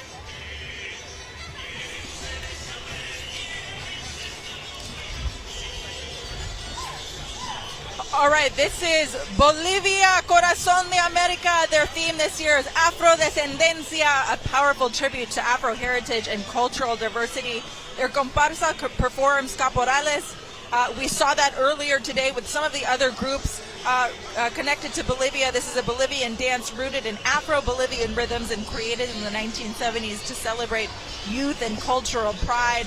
And again, their beautiful costumes reflecting the strength of the Chola woman and to reimagine the caporal figure as a symbol of dynamic masculinity. And already we have another group, another Samba group, Sus Samba Studios, 100 participants, and their theme is Favela Deseo Mojo, honoring the resilient spirit of Rio de Janeiro's favelas.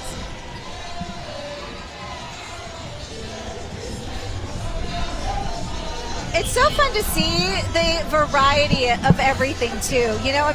Every group, even though you've had, certain countries represented a couple times, you get something different every single time, whether it's the artwork or the costumes or the dances or the music. It's really been quite lovely to see. Oh, these guys are so fun. It's even the groups that don't have hundreds of participants, they have so much energy. Yeah. and you can tell they're so excited. And by the time they get to us, they've already come a couple of blocks, you know. They're warmed up. And they've got a long way to go, and they really bring the energy and the excitement and the joy. I mean, it's just so fun to see these guys come out here and perform after months and months and months of preparation. I mean, think about all the rehearsals that go into this, especially when you get to the larger groups. It's incredible that how in sync and beautiful and well done it is. Oh my gosh, I know. I mean, it's just so much work, and that's what we don't see. We don't see all of the months of preparation, the dance classes, the rehearsals, the fittings. It's just so beautiful. So Samba. But you certainly feel it. Let's listen in.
So Samba Studios and all those beautiful colors and the dancing, all representing different communities and fabrics that highlight the strength and creativity of people who find a way, their costumes reflecting that raw and real beauty of favela life. And their float that you saw too, carrying the live band and sound equipment there with all those rhythms that you hear with Samba. Absolutely so beautiful and fun to see. We're going to take a quick break. We'll be right back with some of the biggest groups yet coming up after this.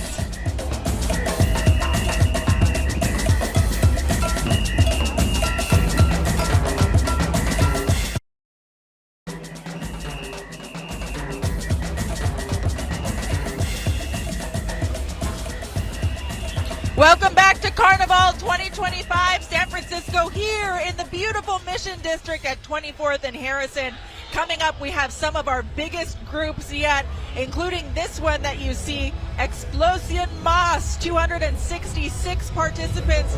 Their theme is the Enchanted, Lost in a Fantasy. They're blending traditional folk and contemporary movements inspired by Trinidad and Tobago. Their costumes, Faye and Vitality, bring the spirit of fantasy to life.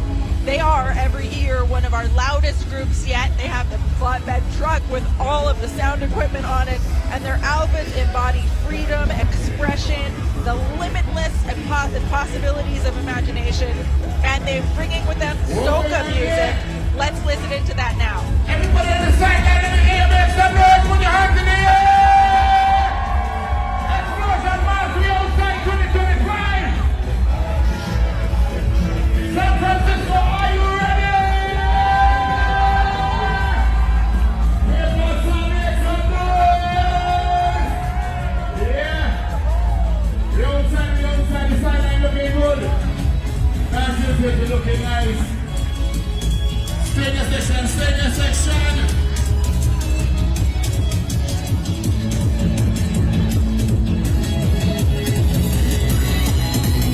Yeah. We need all the masqueraders to stay in your section, in section of 4.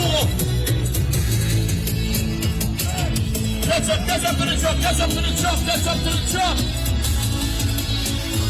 If you don't have on a t-shirt, or you don't have on a costume, you need to stay in the back. Because we're coming to the judging point. We're coming to the judges. All ready? Let me see my masqueraders. Where's the people on the sideline? Are you having fun? Let me hear the sideline people make some noise. Make some noise for Explosion Mas 2025. There we go. Yeah. Let's go. is the warm-up. I see fun, I see winding up in the sun. I see 10 bottle of rum. DJ start the thing, let me jump, cause I see girls, I see Let's go, get that drum. Come on. When my team touch down, everything get wild. Yeah, looking nice inside. We like it.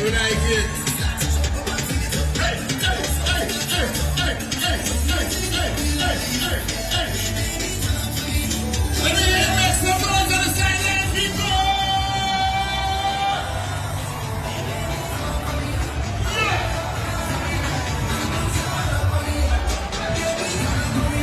Let's go.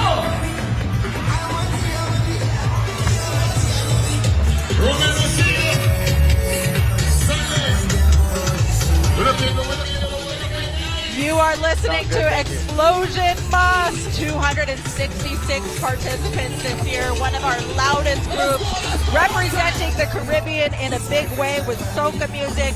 They were founded in 2023, but for the last couple of years, they have really brought it to Carnaval San Francisco. Oh yeah, look at that.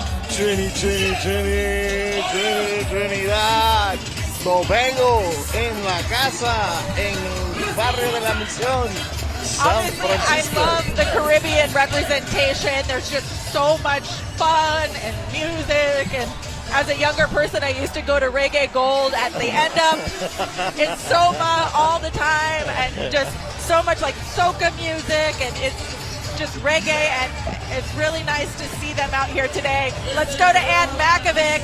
Anne, can you even hear me at this point? Come on, Dan. Anne, I want to see you dance. I can, and it is hard not to dance out here. Oh, okay, all right. Yeah, I'm just gonna step aside and let her do that work. Hi, love. Everybody is involved in this party, whether you like it or not. You're getting roped in. We've been talking here to Melissa, though, because she's on this side and was once on this side. Tell us about coming back, why you wanted to come back. We came back because we really liked how the event went, and we wanted to see the full carnival. Let's go! The parade. They came all the way from Seattle because they wanted to see it. And so tell me your takeaway. What have you been thinking about it? Well, honestly, it's awesome. I've been having a lot of fun being here. It's kind of cool, kind of hot, but honestly, I'm enjoying it. There's a lot of people, and it's really hyped up. From Yucatan. Yeah, we're from Yucatan. We're from Mérida. Little city. It's close to Cancun. Oh, just in Cancun. Beautiful. What do you want people to know about your homeland? That honestly, so we are natives, are Mayans, and we love to like enjoy that. So we sorry. We're representing. We love it. We really like to do our stuff, right? So show our culture, show our heritage. That's what we like to do. Thank you, Melissa. Back to you guys. Well, thank you, Anne, and wow, thank you to everyone for being out here today. What a fun, wonderful event this is. Carnaval in San Francisco. So much more to come here as we see these beautiful dancers. One of my favorites coming up right now. Hi, de Luz. These are some of my favorite samba performers. A couple years ago, I got to spend an afternoon with them at rehearsals, kind of learning and seeing what it is. And it's, it's so much, there's so much of the culture in it, but there's so much to the sisterhood and the togetherness of it. It's really a community. These women are amazing. Leticia, I know she's there somewhere. I think she's right out in front. Yeah, we interviewed her last year Yes, live on we the did. broadcast. Yeah, it was amazing to see her. And this year their theme is Imole, the battle between darkness and lights. Yeah, they're inspired by Yoruba mythology. They're exploring the struggle between good and evil, the guiding power of light, or Imole, as a symbol of wisdom, unity, and hope. Their choreography is a blend between samba, nope, reggae, and rooted in Afro-Brazilian traditions. And these costumes, oh my goodness, stunning. Handmade by Brazil Carnaval Shop, with each dancer getting a chance to select a unique color that reflects who they are and their individuality, which adds so much more to the moment you're seeing here, because they're dancing, they're representing, but it's a piece of their heart that they wear in their costumes too. And their costume scholarships are supported by, our Fresh Joy Shops, a woman-owned wellness brand aligned with the Comparsa's commitment to empowerment and well-being. These women are so talented, and just the costumes are so beautiful. They never disappoint. Like you said, Gianna, every year they show up. Leticia is so talented, and she's so fierce, and you see it in her face when she dances.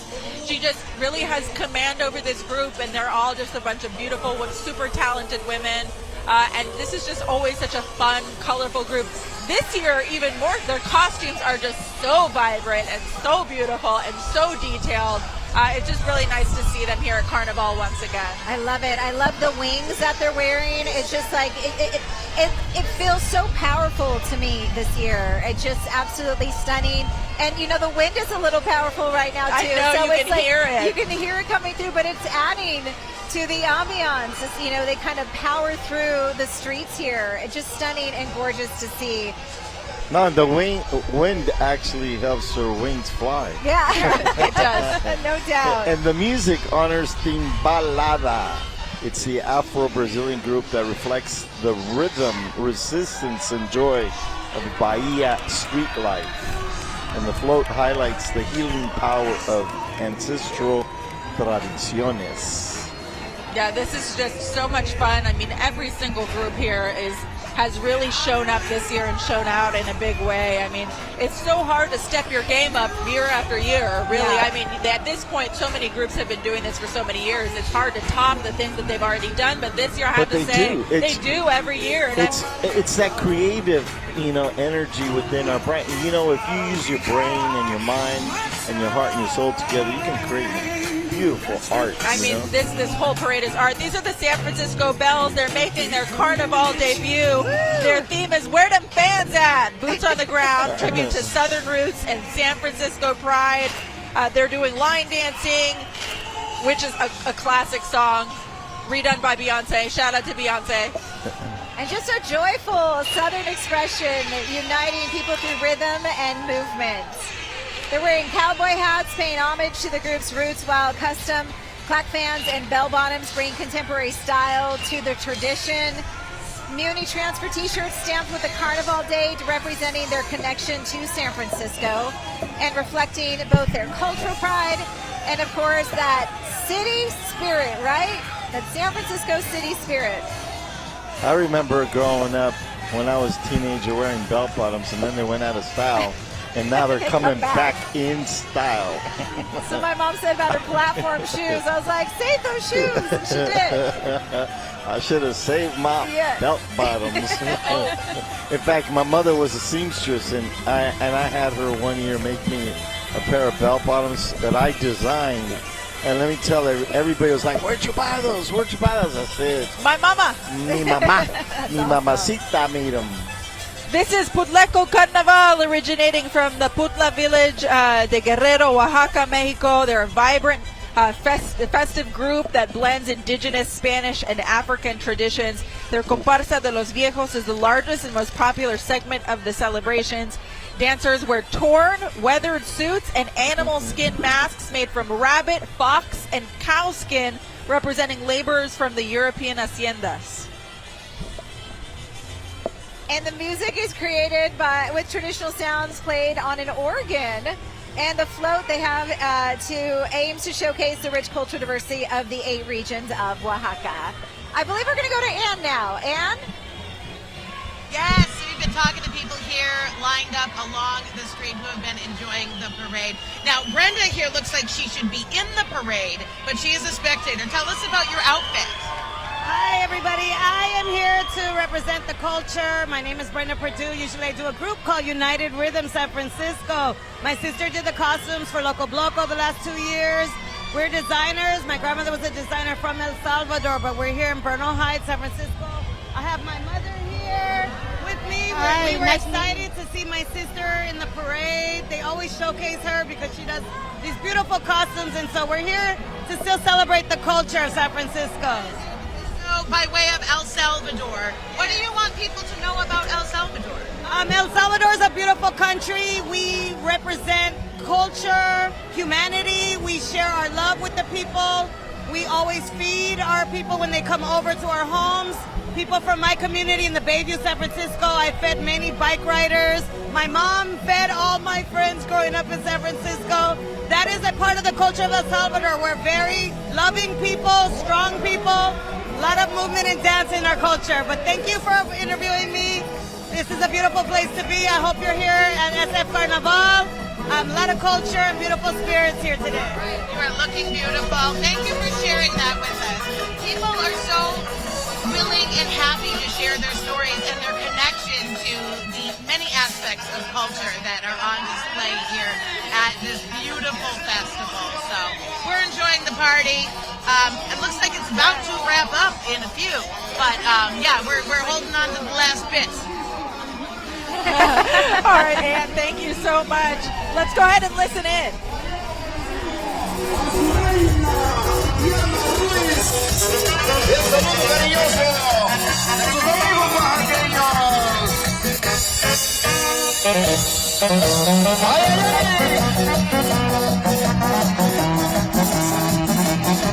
Gianna Ruiz, reina del carnaval muñeco en su edición 2025. A toda mi gente bonita, el condado de Sonoma, Napa. A toda esa gente bonita de San José, California, San Francisco.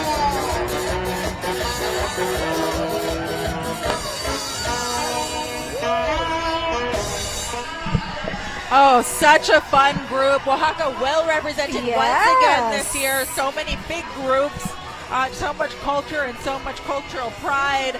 Just such a fun group. Their costumes are always so cool and intricate and impressive. And coming up behind them, we have Miss Panama, San Francisco, California. Their theme is Etnia Negra de Panama, Afro-Panamanian ethnicity. This comparsa performs the conga dance brought to Panama by escaped slaves. And their costumes, as you see, are just vibrant, made from fabric scraps. Accessories are crafted from natural materials like coconuts, seashells, and wood. And music, of course, driven by Congo rhythms. Oh, she looks beautiful. That's such an amazing costume that she's wearing. Probably very heavy as well, but she just looks incredible. The kids look beautiful. Such a vibrant and fun group. I mean, also Panama getting some representation here at Carnaval San Francisco. And again, you know, Panama has a huge influence of Africa with the Afro-Panameño, and one of the most greatest artists that comes out of Panama is Ruben Blades. Oh yeah, I love Ruben Blades. Amazing music, and of course one of the world champions that comes out of Panama is Roberto Duran.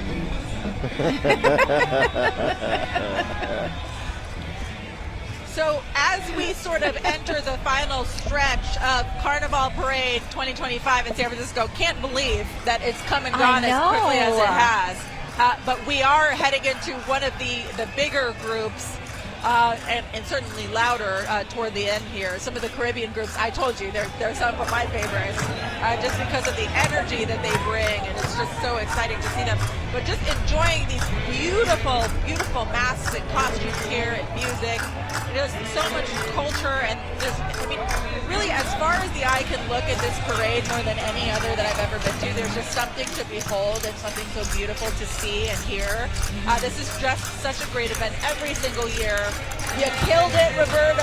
Once again, absolutely crushed it. This has just been such a successful year, just a beautiful parade. And even when the weather isn't totally perfect, it really doesn't matter. People are having such a good time out here.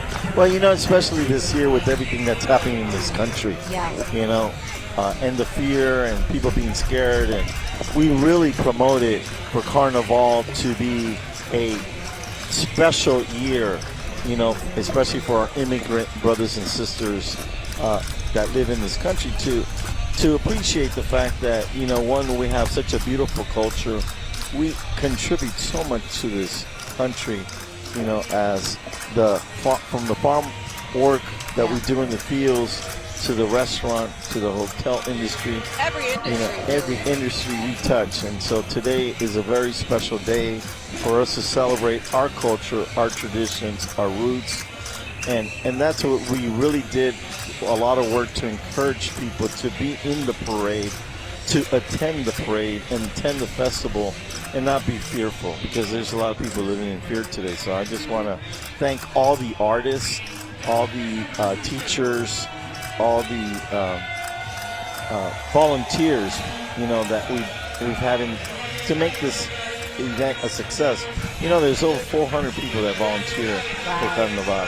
And so I want to shout out and thank all the volunteers and, of course, all our sponsors.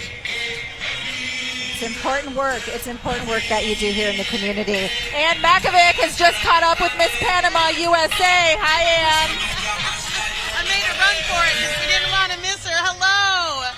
Miss Veda Wallace alongside Miss Panama 2025. It's a pleasure to be here with you guys. Wonderful. What do you want people to know about Panama? It's a beautiful country you all need to visit. And what do you think of the parade? It's amazing. I love all the support that everybody's giving me. Like, it's just amazing. Yes, and just to go down the middle of the street and see all these faces. Yes, what I love that it. It feels amazing. Like, it's an energy that everybody, as soon as I wave, everybody waves back and gives me kisses. Yes. It's the love. I love it. Mwah, mwah, mwah. Kisses to you. And you guys, of course.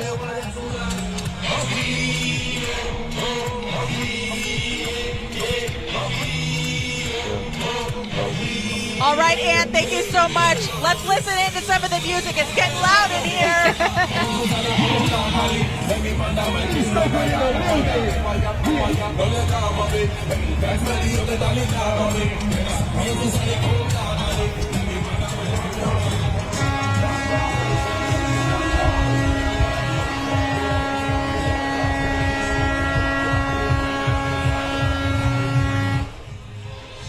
All right, so we're going to talk to you just for a few seconds because it's going to get even louder in here. And you know why? Because Caribbean Vibrations, with their 400 participants, are coming up, and they are loud as ever this year. Their theme is Mas Revelry Vibe, celebrating energy and excitement of Caribbean Carnival culture. They have a whole semi-truck. That's how big the group is. They needed a semi-truck to produce the sound so that they can party on the streets. Believe it. I can't even believe it. I Here love they it. come. And it's just, I the mean, Premier Caribbean Mass Band. It's gorgeous. Iconic. As far as the eye can see, let's listen in.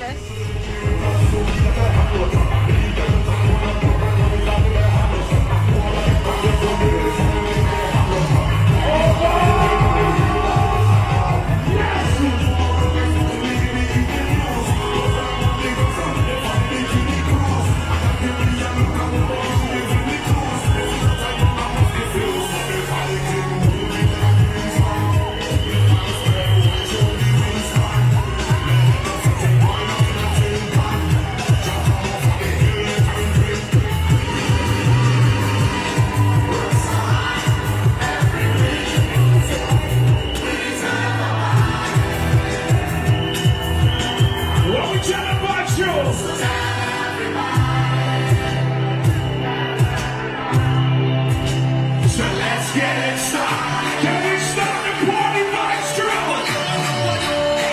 San Francisco.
Fun. Woo! Oh my gosh! This is just a party out here. You know, they focus on exceptional service to masquerades, and the Caribbean Vibration sets a new standard by becoming the first all-inclusive Caribbean California group in California. Amazing. So good to see. And I mean, the dancing, the costumes, this mask that they're I mean, look at Unreal. I mean, it's stunning. Look at how gorgeous. And pushing that, just push that. You know? Wow. Yeah, you gotta be buff. So, no kidding. And just to give you an idea here, this spans the width of 24th Street, almost exactly from one side of the crosswalk to the other. I mean, just stunning. And look at her push it. Oh my gosh. That takes some serious energy and strength and power. I mean, and this group really represents all this high energy, gorgeous movement and rhythms, just bringing it all to life with all these gorgeous colors. Gosh. Stunning. I mean, this is, again, like just the Caribbean groups that show up to Carnaval. They really impress. Yeah. I mean, they really impress. And I know that the West Coast in San Francisco is not known for having the biggest Cuban, Caribbean, Puerto Rican population. But every year at Carnaval, they show up and they make their presence known. Yes, they do. You hear it, you feel it. Aquí estamos y no nos vamos. All right, Anne Makovec. Oh my gosh, Anne, how are they doing that? Yeah. We need to know how much this thing weighs. I think about 410. About 60. How did you do this throughout the parade route? Me and my escorts, Phi Beta Sigma, they have been excellent with assisting me on the road because San Francisco weather is being disrespectful today. It won't let me be great, but these guys are assisting me with helping me be great today for you guys. You got the muscle here. We love it. It's beautiful. You are too. Look for us, our 15-year anniversary today. So, yeah. You have fun the rest of the route. Let me get out of the way of this thing. Back to you guys.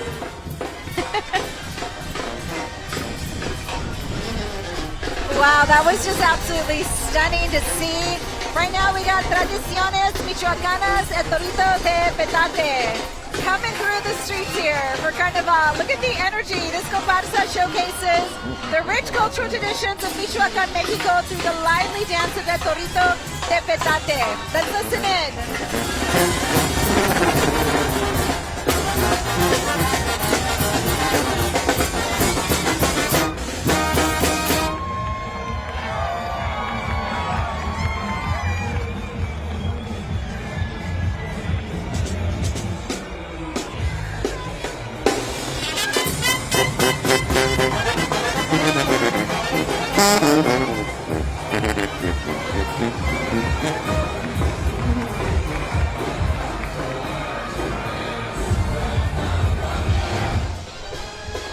Oh my gosh, so much music, so much energy even with a small group celebrating Michoacan.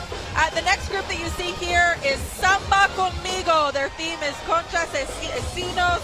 Their comparsa celebrating the rhythms and dances of the Afro-Latin culture, combining traditions of Peru, Brazil, California, and Florida. Conchas Esinos, shells and bells, and it's definitely reflective in the colors and the outfits that they are wearing and the energy, and they're dancing on stilts. Let's listen in.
All right, last but definitely not least is Flavors of the Caribbean with 100 participants celebrating Beyonce and Nicki Minaj. The last but not least, let's listen in.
Ladies and gentlemen, last but not least, Flavors of the Caribbean.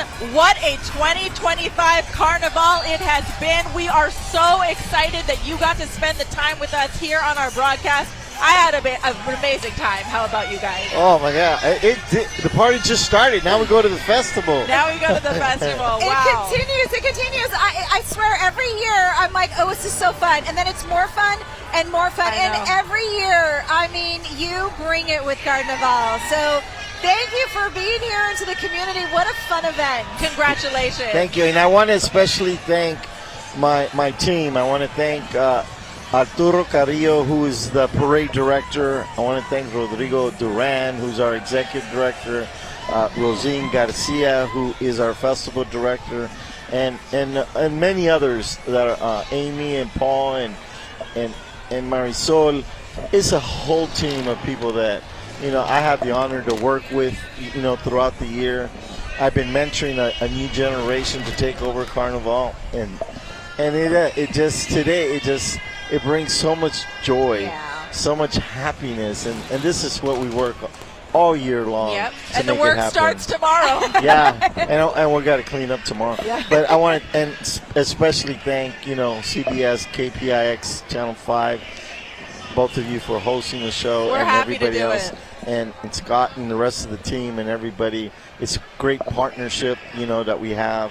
I just want to show you a little quick surprise. It's a little lowrider I got. Yeah, that you is have going to see this. This is incredible. It's going to be the next. Look. Yeah, where it's going to be hard to get a camera shot camera of down it. there. Yeah. Can you get a little shot over here? Yeah, we're gonna try to. We're gonna show you a little something.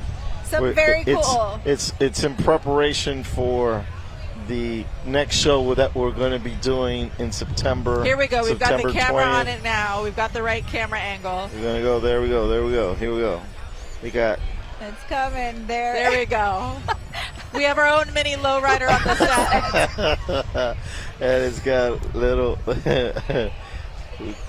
And how you can even put it on the 3 wheels. That's fantastic. Well, Oh my Roberto, gosh. it was such a pleasure to host with you again this year. Gianna, thank you so much. And thank you all for being here for Carnival 2025 San Francisco. I'm Sara Donchey alongside Roberto Hernandez, Gianna Franco. Thank you so much. We'll see you next year. Bye. Adiós.